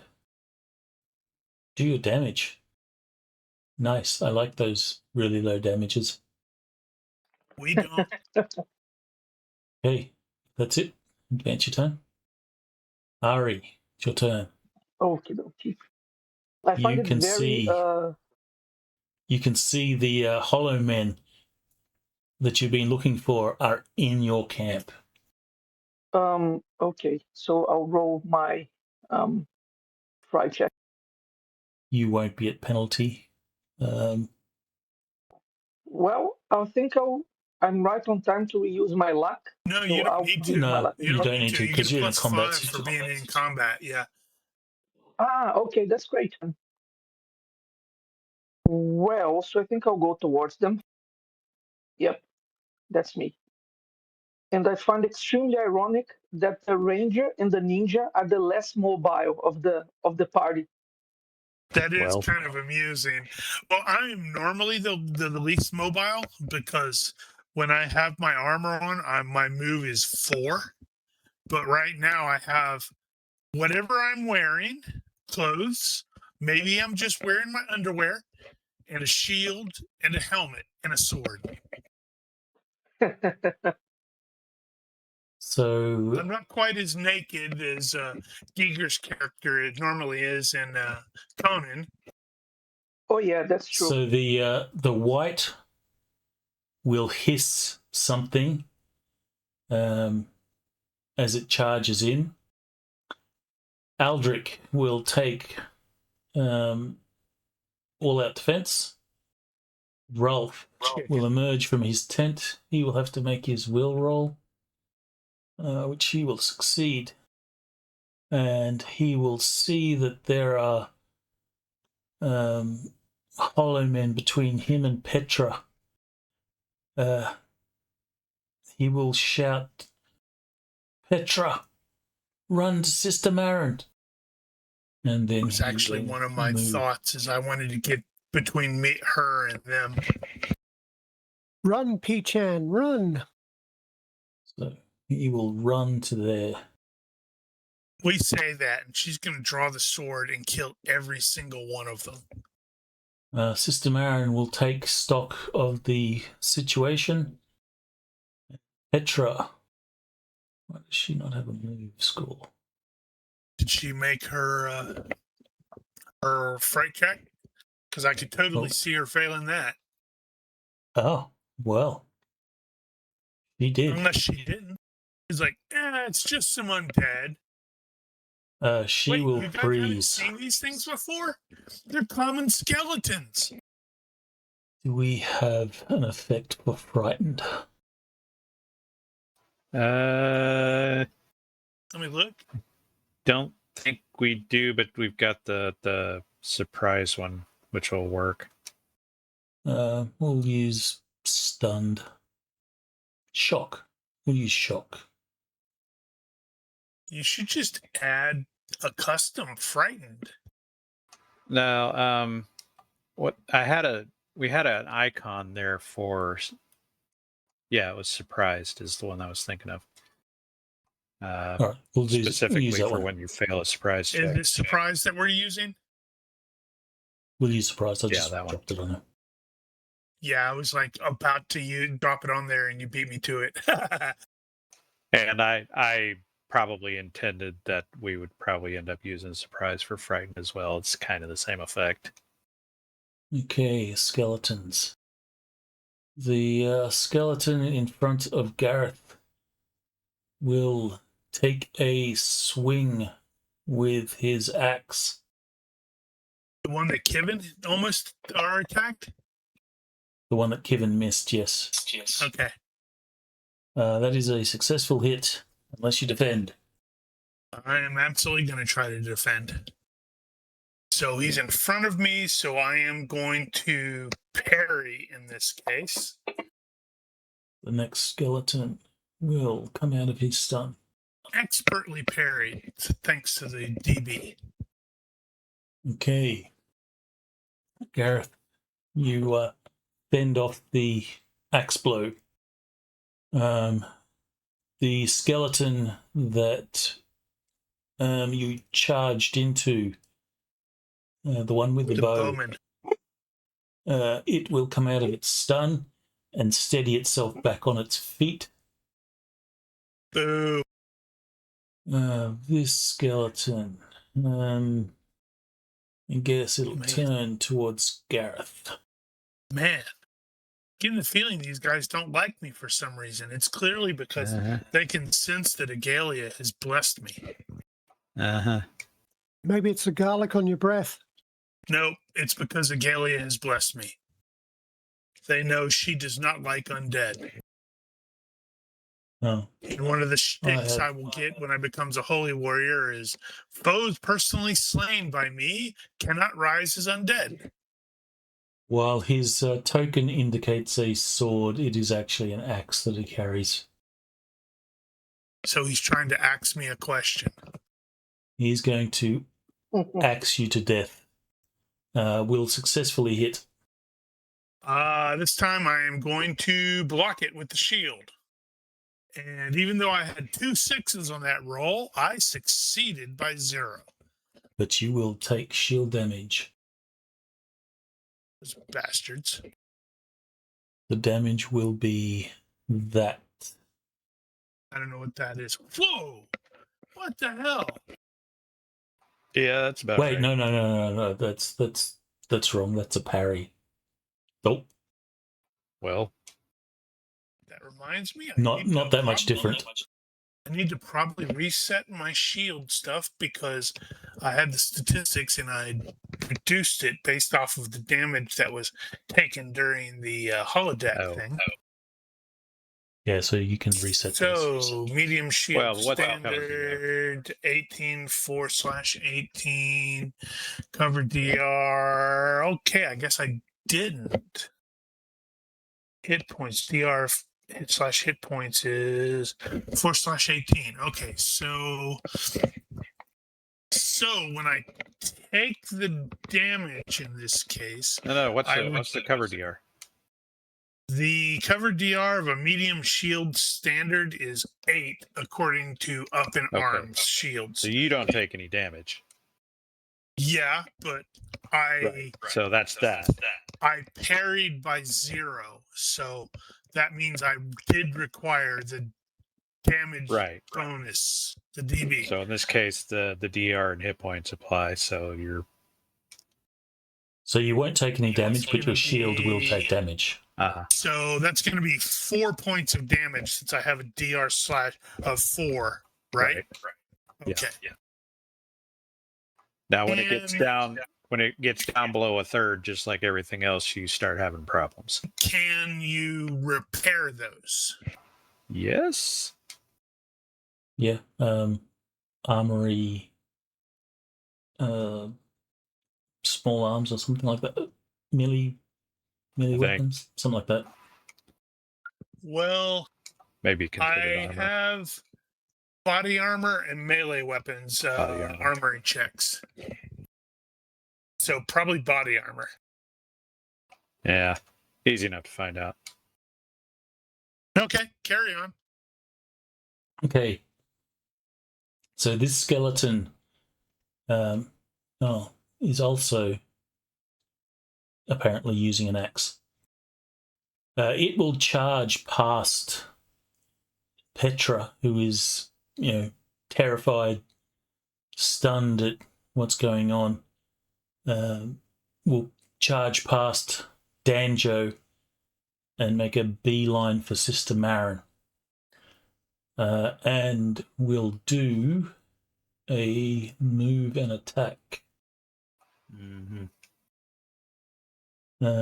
But will fail, since they don't have fatigue to spend. Mm-hmm. Given. Okay. Well, I'm about to probably end up looking like an idiot here. Because, of course, but he is going to assume a low posture and attempt to ready the sword in one round. God help us all. Nope. So you fumble with the sword in the dark. So, quick question. I know in D&D, skeletons take more damage from crushing attacks. Is that the case in fantasy? Not fantasy, in Dungeon Fantasy? You can make a hidden roll undead if you want. Yeah, he's not going to know that. Hidden war. I do not have any of those sort of skills. So I think it will default to IQ -6, I believe. Yeah, that's not going to happen. That would basically be like his entire turn, right? No, it's not a skill use. This is just a knowledge thing. So Okay, well, hold on. it doesn't hurt to make the roll. Let me throw hidden lore onto my character sheet. Or just roll some dice and see if it matters. Shush you. Unless you want to put it on there. It makes the sheet look more impressive. Well, to be fair, the Holy Warrior, one of the advantages it ends up having is what the hell is that thing called? Higher purpose. And the higher purpose is either defeat demons or defeat undead. So it would make sense if I could pick up some hidden lore undead down the road. Although I'm going to call it hidden lore Hollowmen. Well, Hollowmen is the name for undead.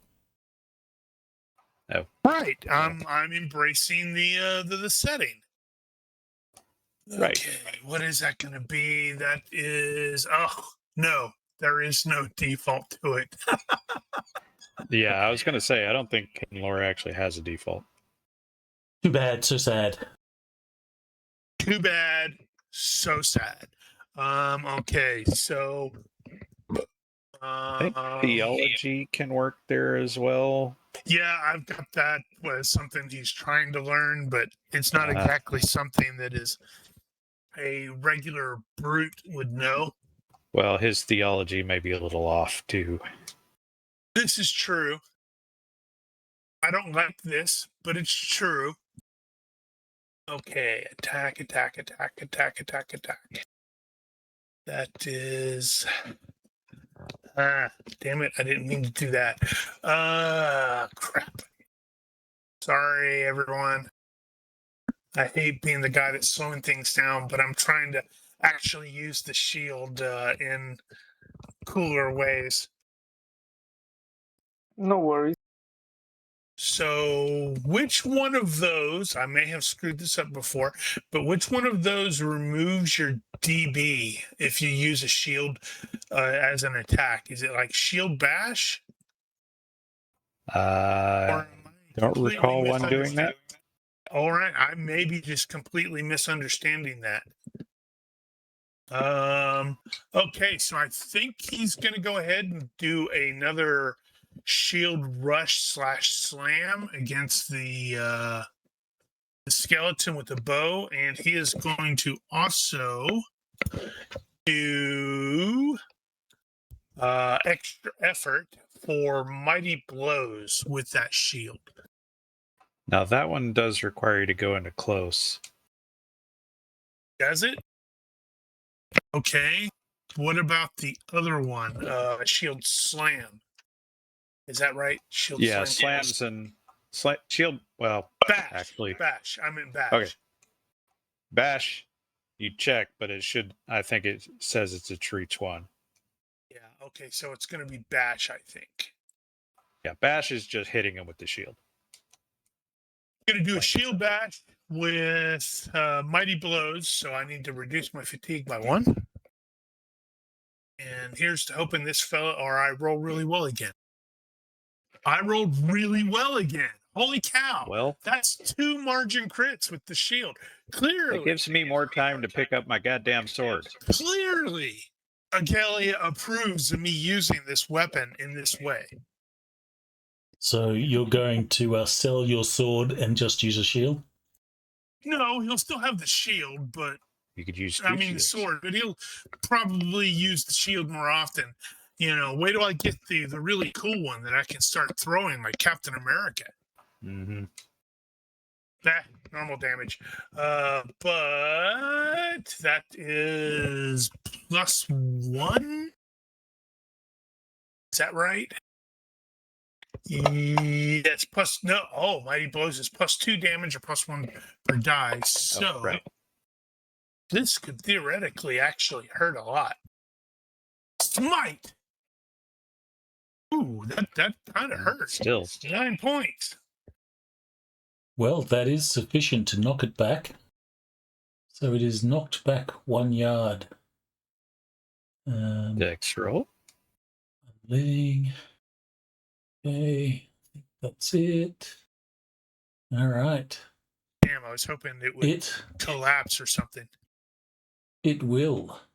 Which one is it? That one.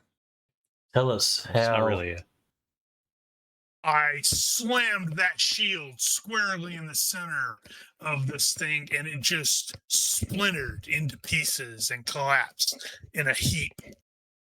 You will let out a squeal as it dies. All right. Humphrey is again. stunned. Shiranui. Sorry, Danjo. You're gonna get that eventually. Going to, what is it, heroic charge towards the skeleton, saying, Balsama! Full move. All right. Spending another fatigues. Keep in mind, Yep. you are attacking from a rear hex, so it will get no defense. So if you want to do fancy things, you can telegraph and all that sort of stuff. Depending on Swing to the things. neck. Yeah, you should telegraph that.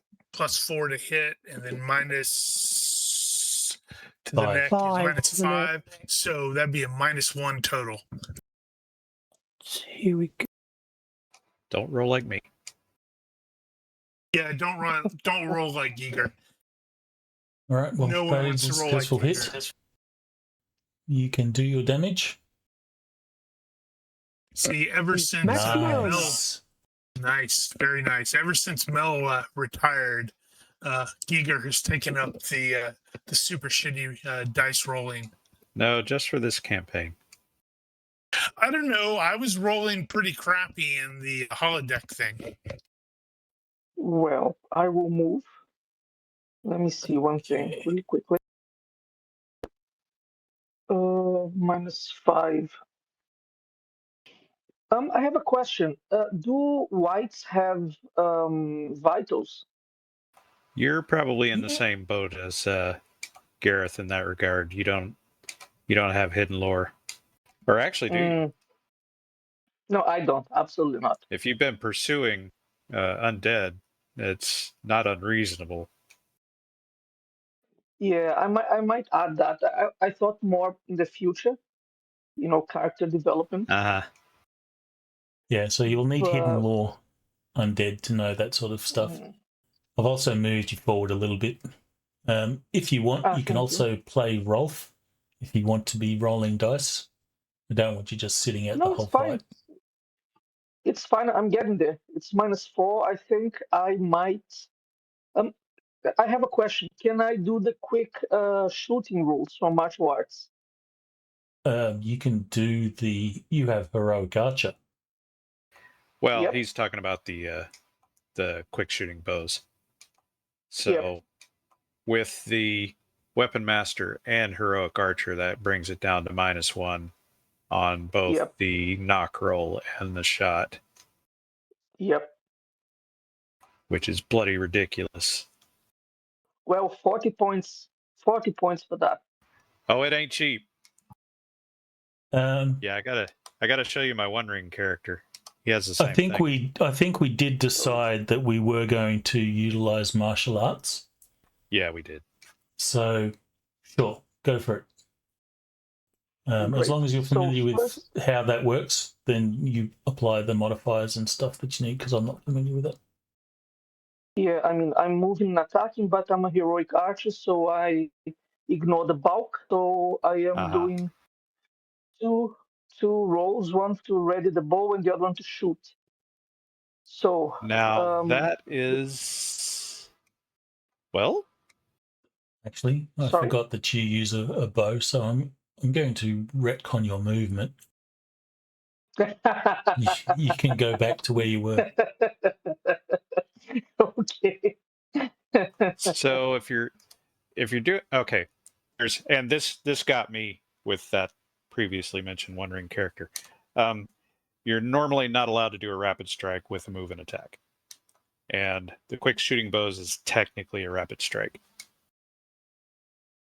But having said that, you already had an arrow out, and it's probably already knocked, so you probably don't even need to do that. I mean, it does say here that heroic archer may instead choose move and attack as well. But in any case, I'll. I, I think I'm just going to wait and I'll get closer. -5. I want to go for the vitals anyway. Ah, Yeah. Now you're moving. Okay, I see that. Hello. uh-huh. Very convenient. All right. Aldrich Vane will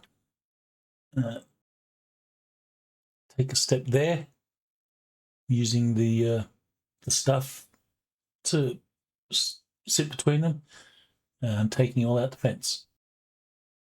You could hold up his book as protection. Come on, you pussy. All right. Rolf will see that that there is Hollowmen heading for Sister Marin. He feels that, well, he sees that Petra is terrified, but he will be obligated to charge in there, and he is just going to slam into the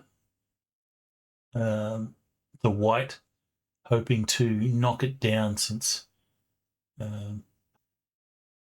his off arm, or his off arm is not very good. Unfortunately, he lays in the shoulder, but the white has enough momentum and speed to slip past him. Sister Marin will ready her staff, and will also take all-out defense. Petra will continue to be frightened. Yes, she will continue to be frightened. Okay, this guy with the axe is going to have another attack on Garen. Who? Oh, sorry, Gareth. So that is a successful hit. Followed by a successful parry by 3 with his sword. Okay. This skeleton here will see his opening. Come on, move in the way. No, out of the way, stupid skeleton. Thank you. All right, this skeleton will attack Sister Mara. Well, if she's doing all out determined parry and got the +2 for the staff, she's going to be hard to get to. Okay, that is a successful hit. Unless she sucks. Or rolls like Kevin. She's going to retreating dodge instead. It gives more bonuses. And she'll do the 2 defenses option. Actually, no. +2. 1 defense at +2. You're supposed to choose that. Will be 6.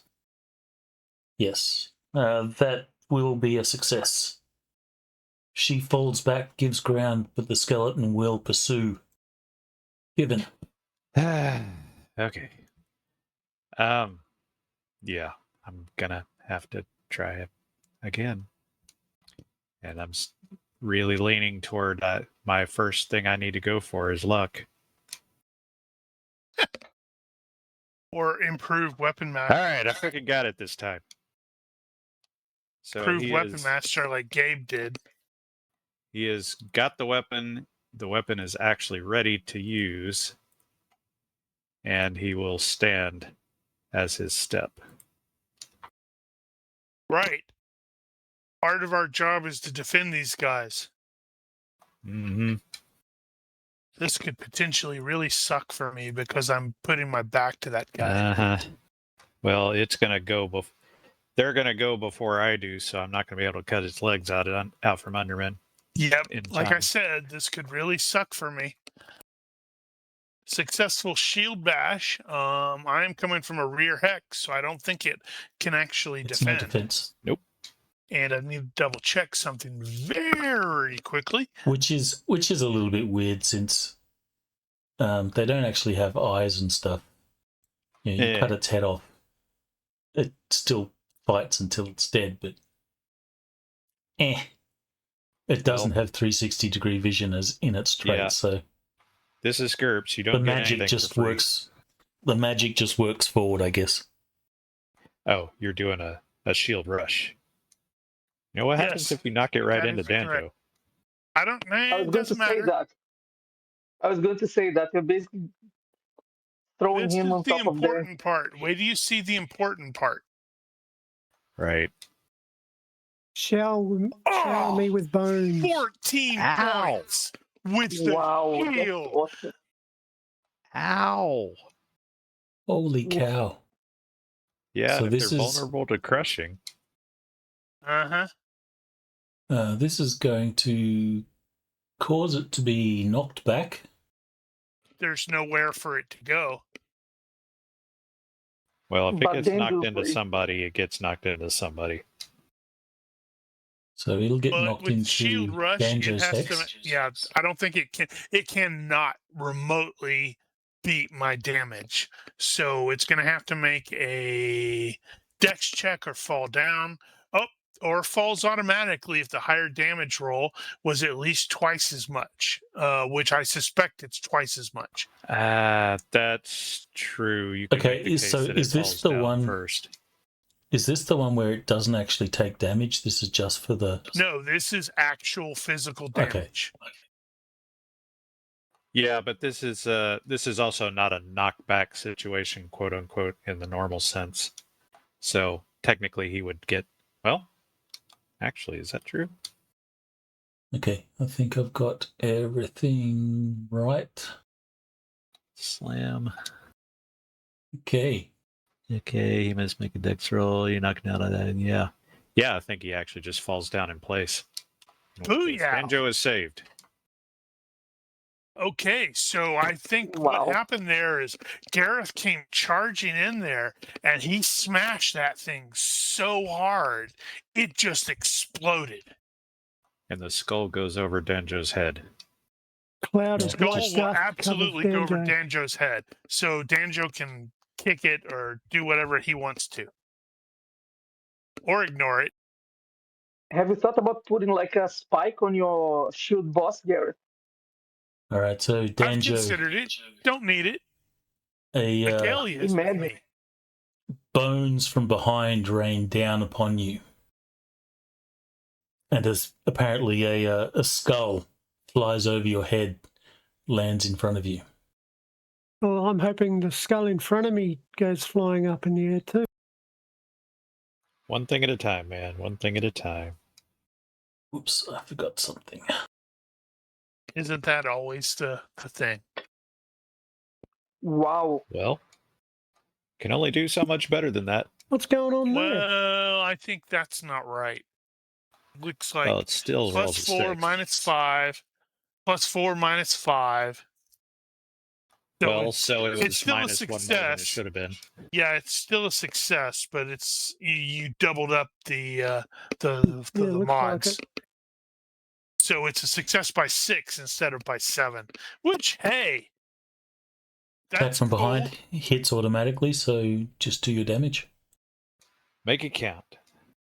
Well, ain't bad. To the neck. I don't know how much that matters if with a skeleton, but Trying to separate the head. yeah. Well, I don't know that you'll get any extra out of it. Don't Yeah, I lose think your that's it. head. It'll still hurt though. It's like hanging off. Oh, never mind. Good job. Tell Okay. Off us, with its head. how does this go down? The two skulls, one going over my head and the one I'm cutting off, collide in midair and slam to the ground There you go. like they're Nice. kissing each other. And if we could understand skull, they would be like really confused. You go, "Mwah!" Yeah, the skull's going, I'm not that sort of guy. In Japanese, They it would collide be midair and create "Cute." mandibles. Their mandibles get stuck together. Oh well, All right, so Ari. I'll do a move and attack then. So There's better. So first I'll do a bow roll at -1 to ready my bow. Did you say you're doing a moving attack? Yep. God damn it. Just I'm not with my mouse, so it's a pain in the ass. I'm sorry. A second. You do have Okay, lots now of I got my. modifiers and stuff. You can just roll and then math it in your head if you like. No. I'll just because this is a straight one. It's a bow -1, and then the complicated one is the next one. I'll do it now. Right Hold up. on. Success, and now I'm doing the complicated one. Let's see if the thing works. I guess I'm gonna have to look into that later and Let's see see if now. because I think I set up the sheet to not allow a move and attack and No, I think it's fine because I think the quick you shooting. I think you considered for gunslinger, so it's the same. Let's see. In any case, I'm going for the vitals in the white. No, that didn't work. Okay. No, let me try again because the things didn't factor. There you Okay, now it did. Now it did it. Yay! Okay. So you are a rare hex. So you just do go. damage. Is it? Okay. Yeah. Not Yeah, bad. anything Not bad. along there Damage. is rare Not hex. Well, it depends on what you think the facing is. Your damage type is not recorded. Oh, sorry. Yeah. It's piercing. It's piercing. Could I get you just to Right. just so the calculator thing works? Just That roll armor it again, piercing on it as regardless. well, doesn't it? If it's a If you're higher using number, we're going bodkin? to take that. If you I'm rolled a using 5 bodkin. or a 6, we're absolutely taking that. But No, otherwise, it's a 4. Yeah, we'll take your 4. I just need to get you to roll your damage with the piercing and the armor divisor. So it's armor divisor 2, 2. and it'll be PI. Yeah, I think I've done it right this time. Well, the Look at same. that. Well, that's fortunate. How convenient! Really? Really. Is that a good really or a bad really? Probably a confusing really, it sounds like. I thought unliving, piercing damage is reduced with unliving. Is it not? Not according to my calculator. I like that. I think your calculator is right, and you're wrong. Hit location has its usual effect, except that impaling or piercing damage to any location of the eye, skull, or vitals gets a reduced wounding modifier. That's right. He hit vitals, so it doesn't matter. Yeah, unliving doesn't change the vitals effect unless you have no vitals. That's a bit weird for an undead, but well. Yeah, well, it's a white. It's not the same kind of undead, I guess. Yeah, I mean, if you do that to a skeleton, that would be really weird. That would be weird. Okay. So the So yeah, it should be ×3. It doesn't have no vitals, so Oversight on the white's part.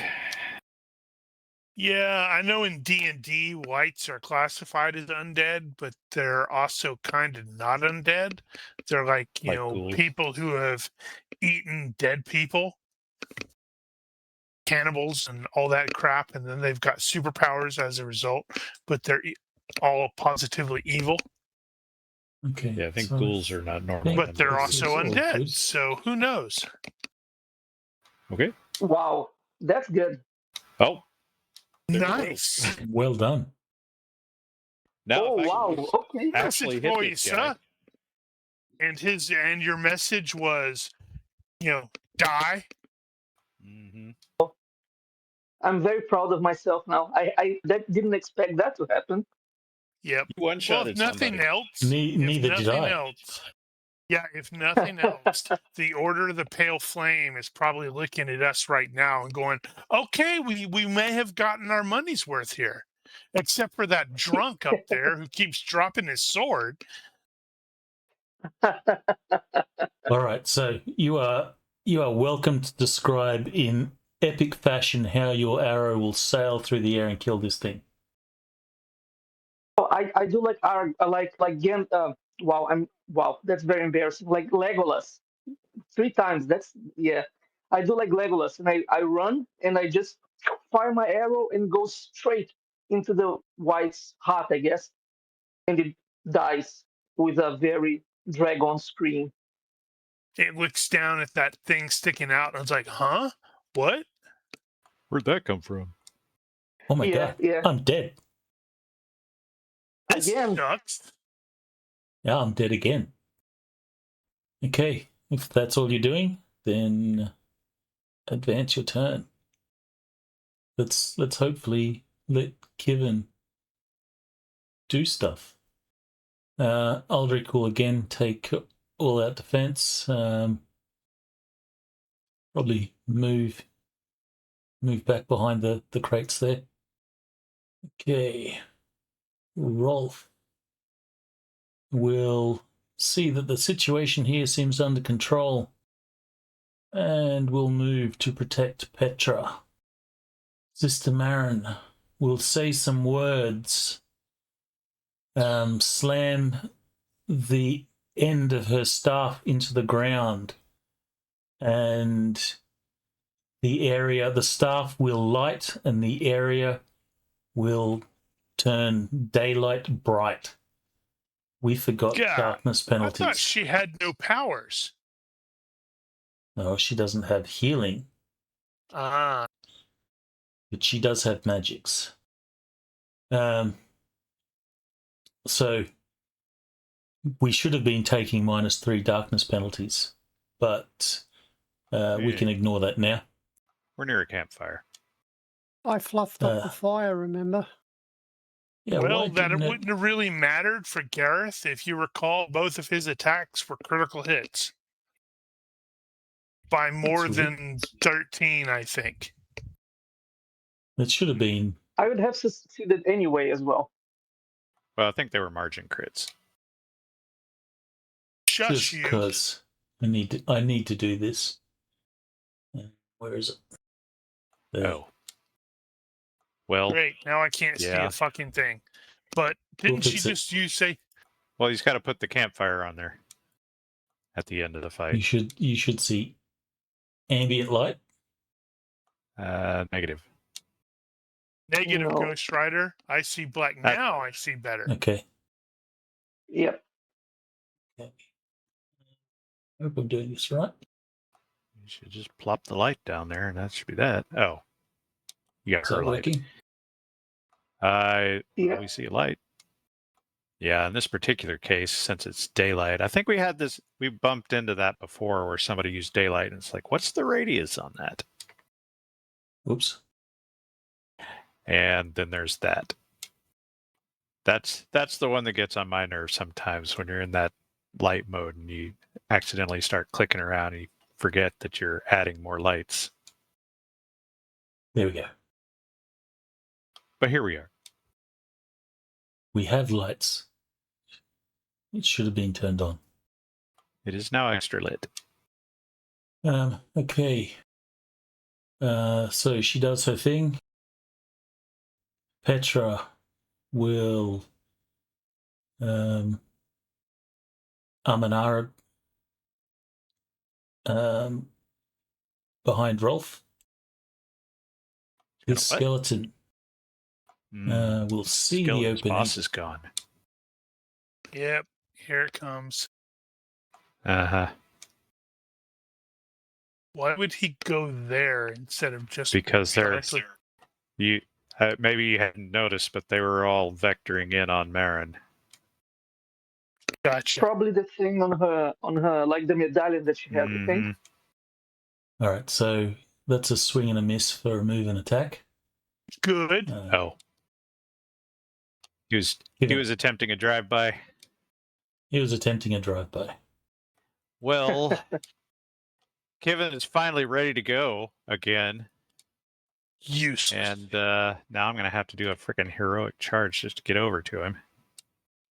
On the plus side, it's a rear hex. It absolutely is. So he is absolutely going to... well, I mean, he doesn't really need to telegraph to go to the legs. Okay, so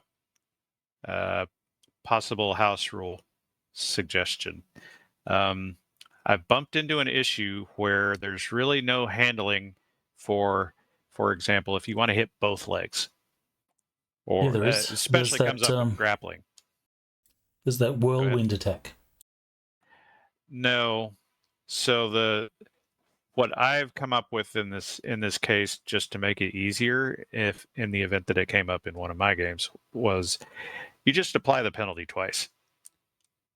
Nice and easy, and it works out about strike. right. So the rapid strike is weird because now you're getting a -6 on the roll, and then Not you've got you. the hit to the You're leg. at Yeah, -3. never mind me. Under normal circumstances, it's ridiculous. It's impossible. And specifically, the reason why it comes up is because in grappling, there are a lot of techniques where you grab both arms. And in a situation like this, where I could conceivably cut both legs.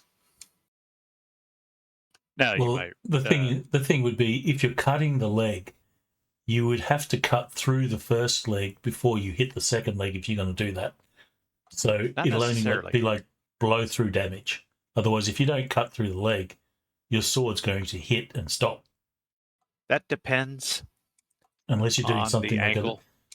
unless you're doing something like a, was it tip slash? Well, if you are, for example, coming at it from the side and both legs are just there, so you don't actually have to go through one to get to the other. And this may not be a situation, but now I brought it up, so...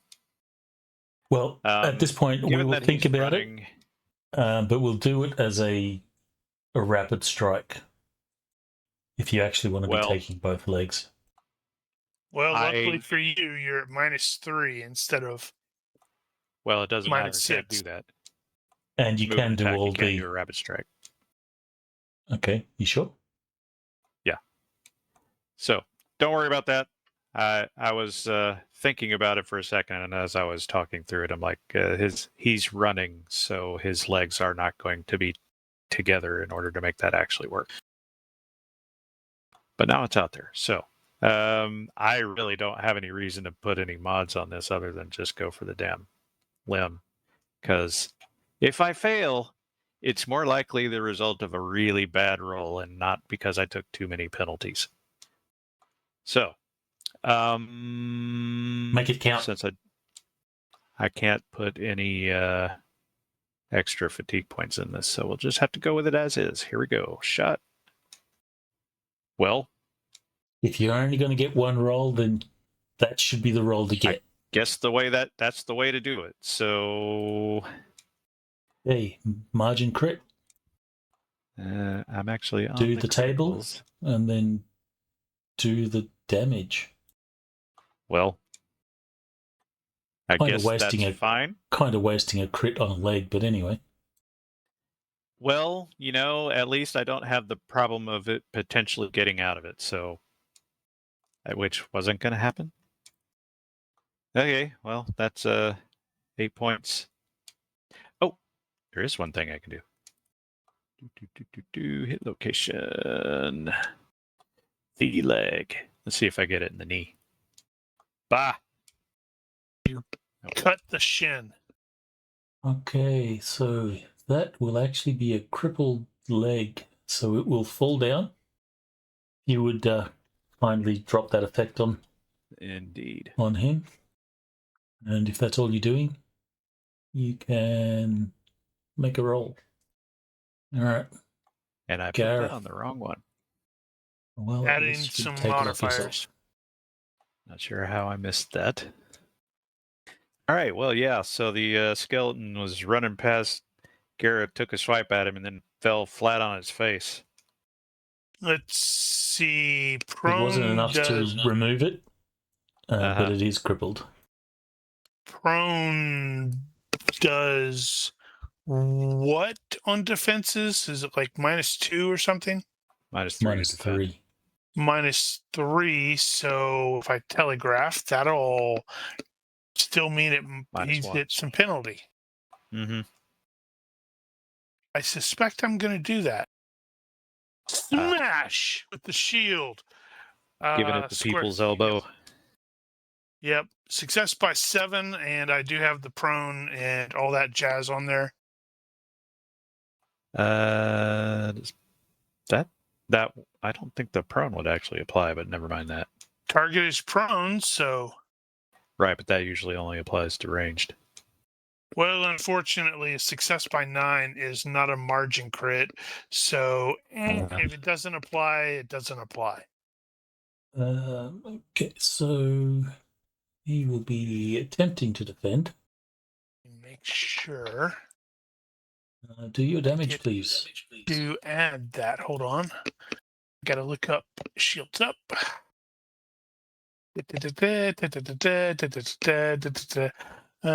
Okay, so shield bash doesn't get the extra DR. That's too bad.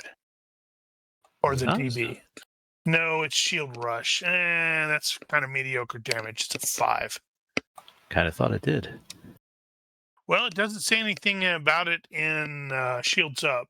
It just is like you can use the shield to whack somebody, use the shield skill to hit for stats. See the thing. This can be used to take advantage of rim blade, impaling boss, similar features, blah, blah, blah. But then under shield rushes / slams, it specifically states add the shield's defense bonus to your damage. Which made me presume. Okay, so that was I don't not get targeted. So could you drag that on? Oh, I'm sorry. Distracted him. So you need the damage again? No, just drag it onto him. Actually, I can do it. Okay. You can do it yourself. I just did. Smack!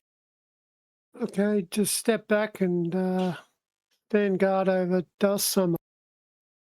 I'll try to fast draw an arrow. Okay. Yep. Can I All right. shoot again? Arari Boya, do your thing. Yep, I'll do my thing then. Bow -1. Yep. Now skeleton. I think I'll hit the torso, just regular. Let me just fix the table. Okie dokie, let's see. Again, you are going to be in a rear hex, so that's going to be automatic damage if you hit. Oh, I did hit again. In any case. Okay, roll your damage. Wow, that's good. But it's a skeleton, so Yeah, it's kind of wasted. yeah, I know. It'll make you feel better. Yeah, This at least is I'm this fine. poor guy. Properly. Got his leg cut off, and he got his head smashed. Now he's getting shot in the butt. So piercing to unliving was what multiplier? It's actual targeting. If it's actual, I think it's reduced unless it is specifically targeted to certain locations. According to hit location tables 552, you know what? I'm just going to copy it. Isn't it half? I Yeah. think it's half damage. It might be. Yeah, I thought we had that graphic on here. Yeah, don't you have the graphic? Probably don't have the graphic because we haven't needed it. Well, maybe not in this campaign, but you got it in one of the other ones. I don't think it's calculating it. No, it's definitely not, Well, because it might not be. it's half for a third for piercing. Yeah, it's not. Actually, now I'm kind of wondering, should that actually be piercing? Yeah, Because it's it normally becomes a piercing. broadhead is impaling. I would think the next step down would be huge piercing. Huge piercing. No, bodkin arrows mind that. change to an armor divisor and become piercing damage. Yeah, usually I think when you apply it to bullets, it goes one step down. And in that case, it's going 2 steps down. All right, so yeah, it's not calculating The it damage. properly. All right, so the damage will be modified to there. All right, so that's correct. All right, if that's it, advance the turn. I need one of those. I need one of those boxing glove arrows, for this kind of situation. Prods. Aldrich Vane will just stay behind the boxes. Rolf will Go over there and kick it. will take a It's step down. and will telegraph with his sword and offhand. Telegraph will offset the offhand, so that's a hit. And he will bring his sword down on the back of the last skeleton, and it will begin to crumble before your eyes and will cease to move. Slowly, the camp will return to silence. The only thing heard is the wind and your breath. Rolf will sort of give a. Excuse me. Will give a. I assume Aurora Boy is going to come into the camp. Yep. He'll give you a somewhat apologetic look without actually being apologetic. I look at him with a good thing we waited until the morning look without saying anything either. Uh-huh. And I'll try to get my arrows back as well. For every arrow that you fired, you can roll a d6. On a 1 or a 2, There's the another arrow one. is just grab as many d6 as you fired and then drop it. But on a 1 Yeah, and that was a dumb of 2, me. the arrow is unrecoverable, but you can recover the arrowhead. Lost one arrow. Got the arrowhead. Clearly, that Probably. was the one that went straight through the vitals and killed the thing. I was going to say the one that hit the skeleton probably glanced off of something. No, that's another Yeah. table we need to add that we keep saying every time we run into it. We need to add that table. All right, so Rolf will begin to look around the camp and say, spread out, check the perimeter, make sure that's the last of them. Kevin's actually going to point to that white and say, "What's up with that one?" Rolf will look down at the white and he'll say, what do you mean? It was different. One of these things is not like the others. One of these things is not quite the same. He'll sort of crouch down and take a look at it and says, It is by the different. look of it, this is a white, not a skeleton like the other Hollowmen. As opposed to a black or a red or a green? It's a white opposed to a bone. Right. Foreigners. And what's the difference? Tell me more about this white. Why it seemed to have a mat on for Sister Marin. They did all seem to go straight for her. Although right. It might have something to do with the bloody lights. So I will get that perception roll from everyone. No need to do it in the box. Success by 3. Yay, Nice. 0. And if you did succeed, you will all note at the mention that they all had made a beeline for Sister Marin. She'll sort of feel the amulet that is under her robe briefly, and then, her hand returns to her side. Catches herself. Perhaps they're drawn towards holiness. I see her doing that, and I pointed to the amulet and say, maybe it has something to do with that, sister.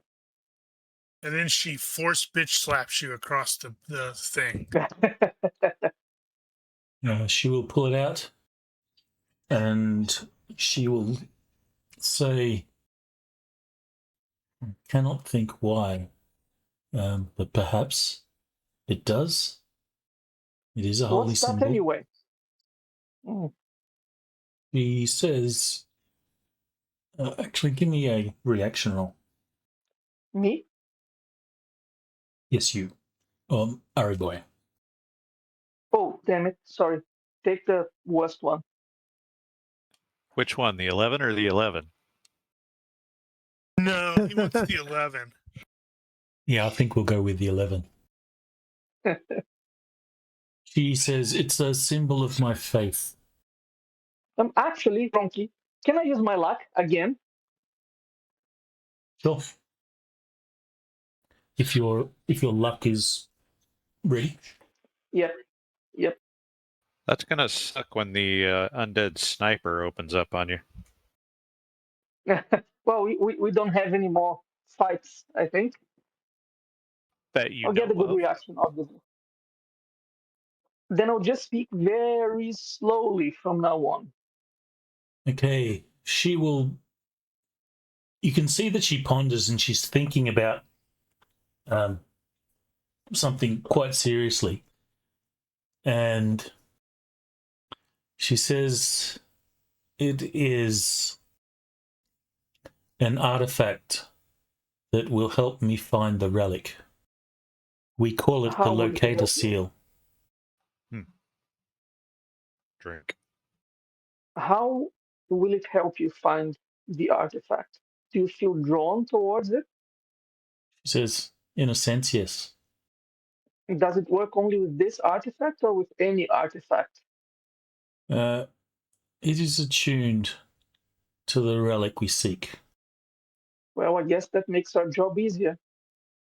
She simply nods.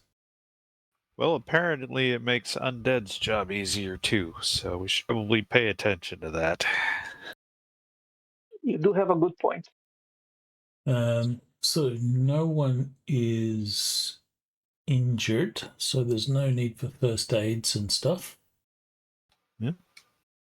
Maybe some soiled underpants. Nope, always too busy being a badass and killing things with my shield. Who wears underpants? So after everything sort of settles and the adrenaline begins to drop a little, you'll see that Brother Aldrich will, walk over and sort of inspect these fallen Hollowmen. And you can see that he's doing it with a scholarly curiosity. Petra, when she sees Brother Aldrich approach the Hollowmen, she'll, in a sort of nervous tone, be careful, brother. And Rolf will say, it's okay. They'll not move anymore. Don't worry, love. Regalia They're especially fragile, as I recall. Or so the stories go. Seems to bear out. And with that, she will slowly, her curiosity will get the better of her, and she will, step closer and have a look, and then she'll sort of grab her sword out and she'll sort of poke one of them, move the bones around, and then she'll say, Rolf, what shall we do with them? Says, we'll take them out of camp. We'll leave them there. We should bury them. They may be dead, but they were human once. Wonder if we should burn them or something. Seems like Salt there's the more bones. ritual to do with this sort of thing. I've not heard any stories about what to do afterward. She says, "Oh, Sister Marin will say, we do not know who they were. We cannot bury them in an unmarked grave." They're dead now. We should lay them to rest. She says, "They will not truly rest unless they are given a name.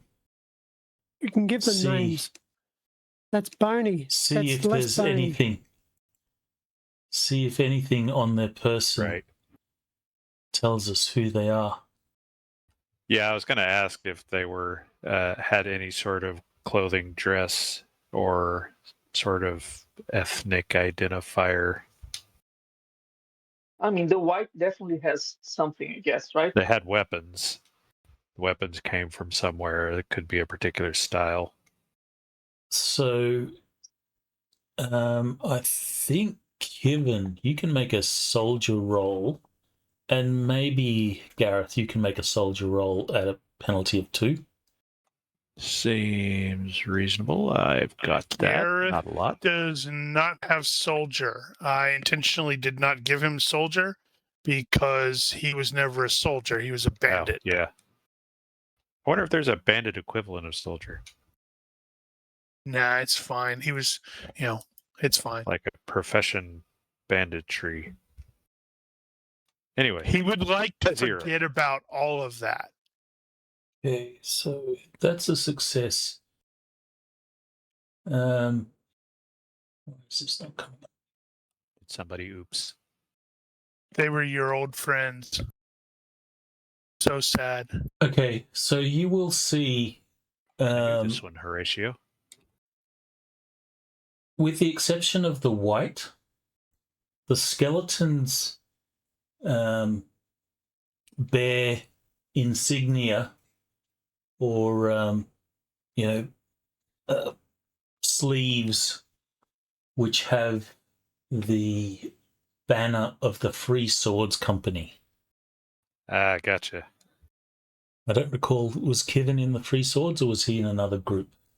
He was in a different group, but the Free Swords are fairly famous, so... So he could just probably lift something up and go free swords. Huh. I think this one's marked with the Free Swords. And yeah, that one too. Sell swords. Still, Nothing wrong with that. we Respectable profession. have no name. They cannot be buried in an unmarked grave, as is Solrith's way. They must be honoured in such a way that one day they can be found and perhaps named. We can build a roadside shrine, or what do they call it? Is it Karen? Karen? Can. Karen? A turn. Think Karen. hands. Don't build a Karen. It's gonna be tropical. If you build a Karen, she's just going to want to talk to your manager. And their remains may be laid there.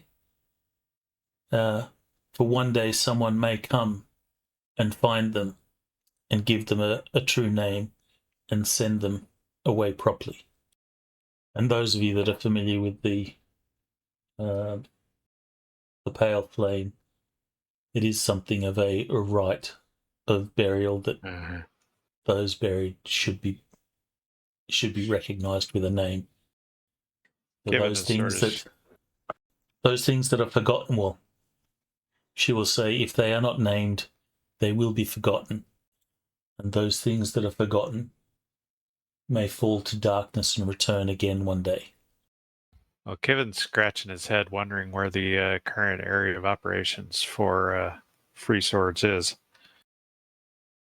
Because they're not a small operation, and they're not cheap. and there's no good reason for them to be out in this part of the country that he's aware of.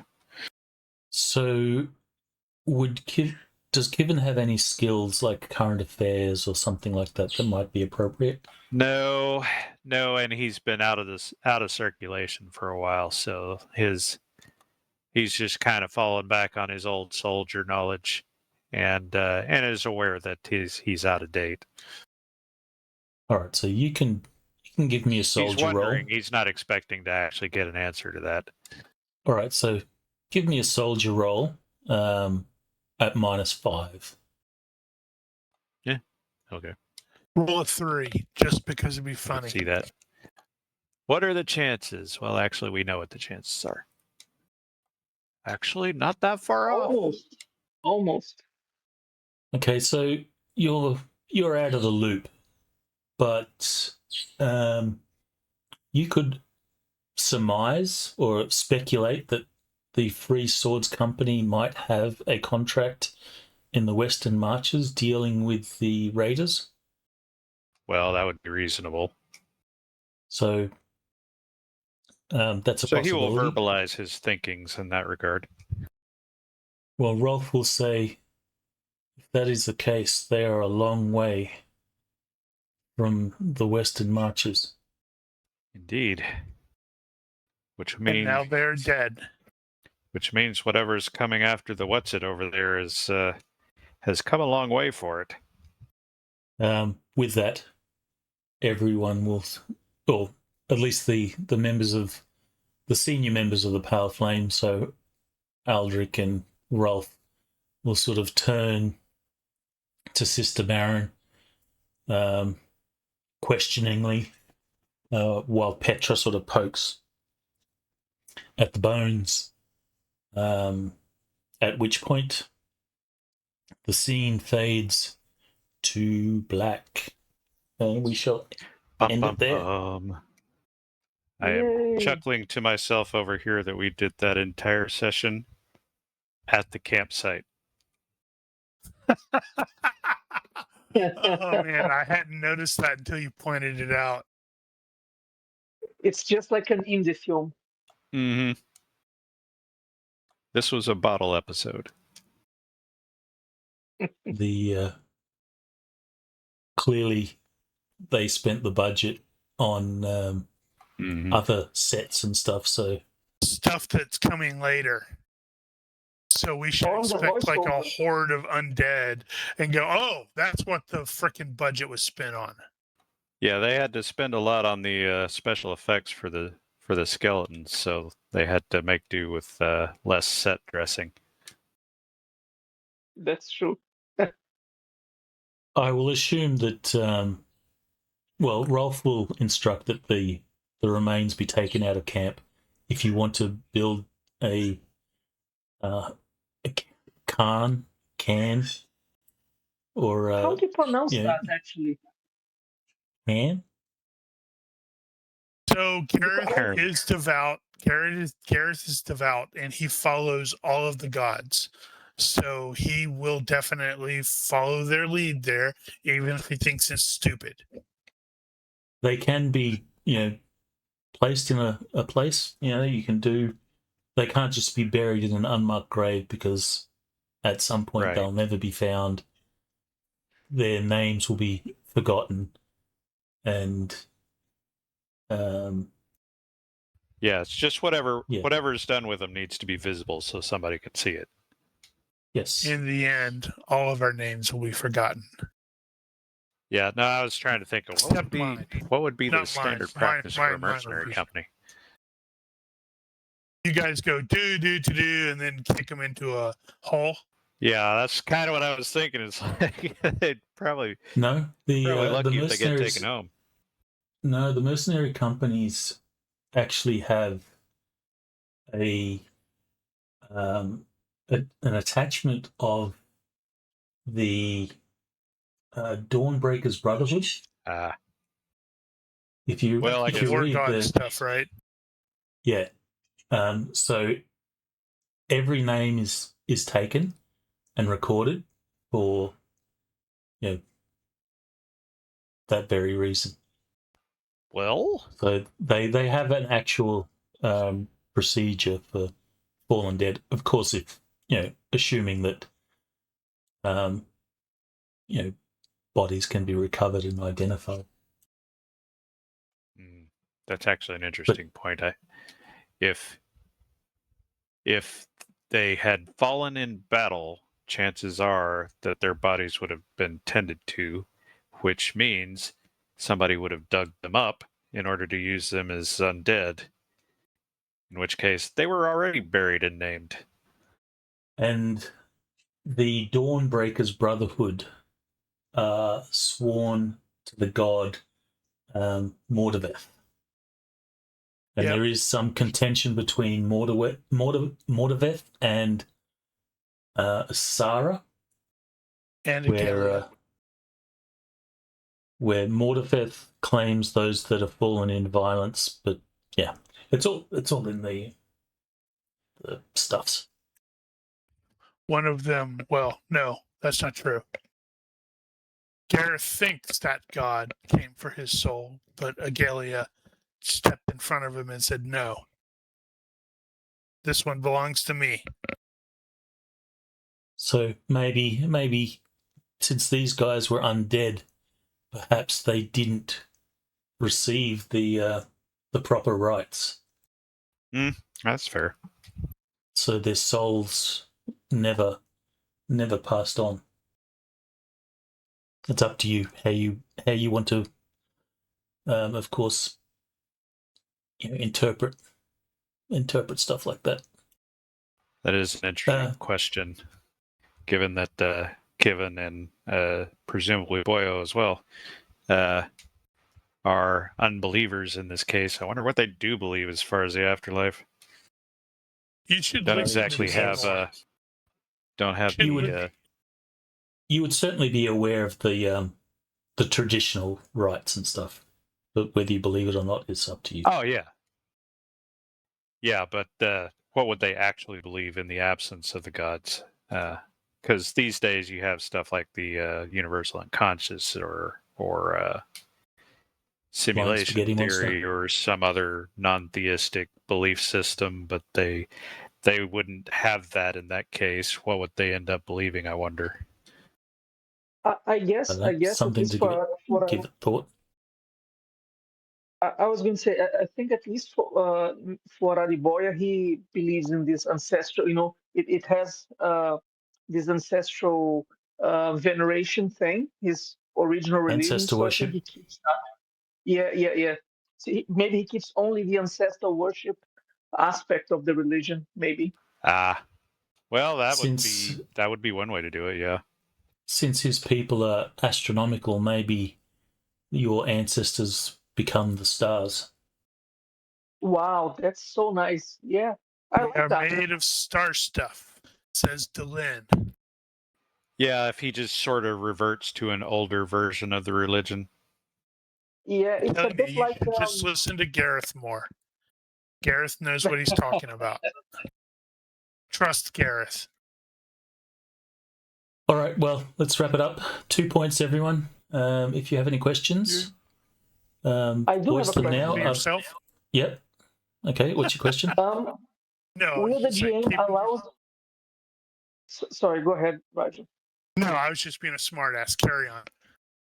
Okay, I was just going to say, will the GM allow me to purchase dual weapon attack bow technique, or is it too much? Am I? If you can find it in Dungeon Fantasy, go for it. It's in martial arts.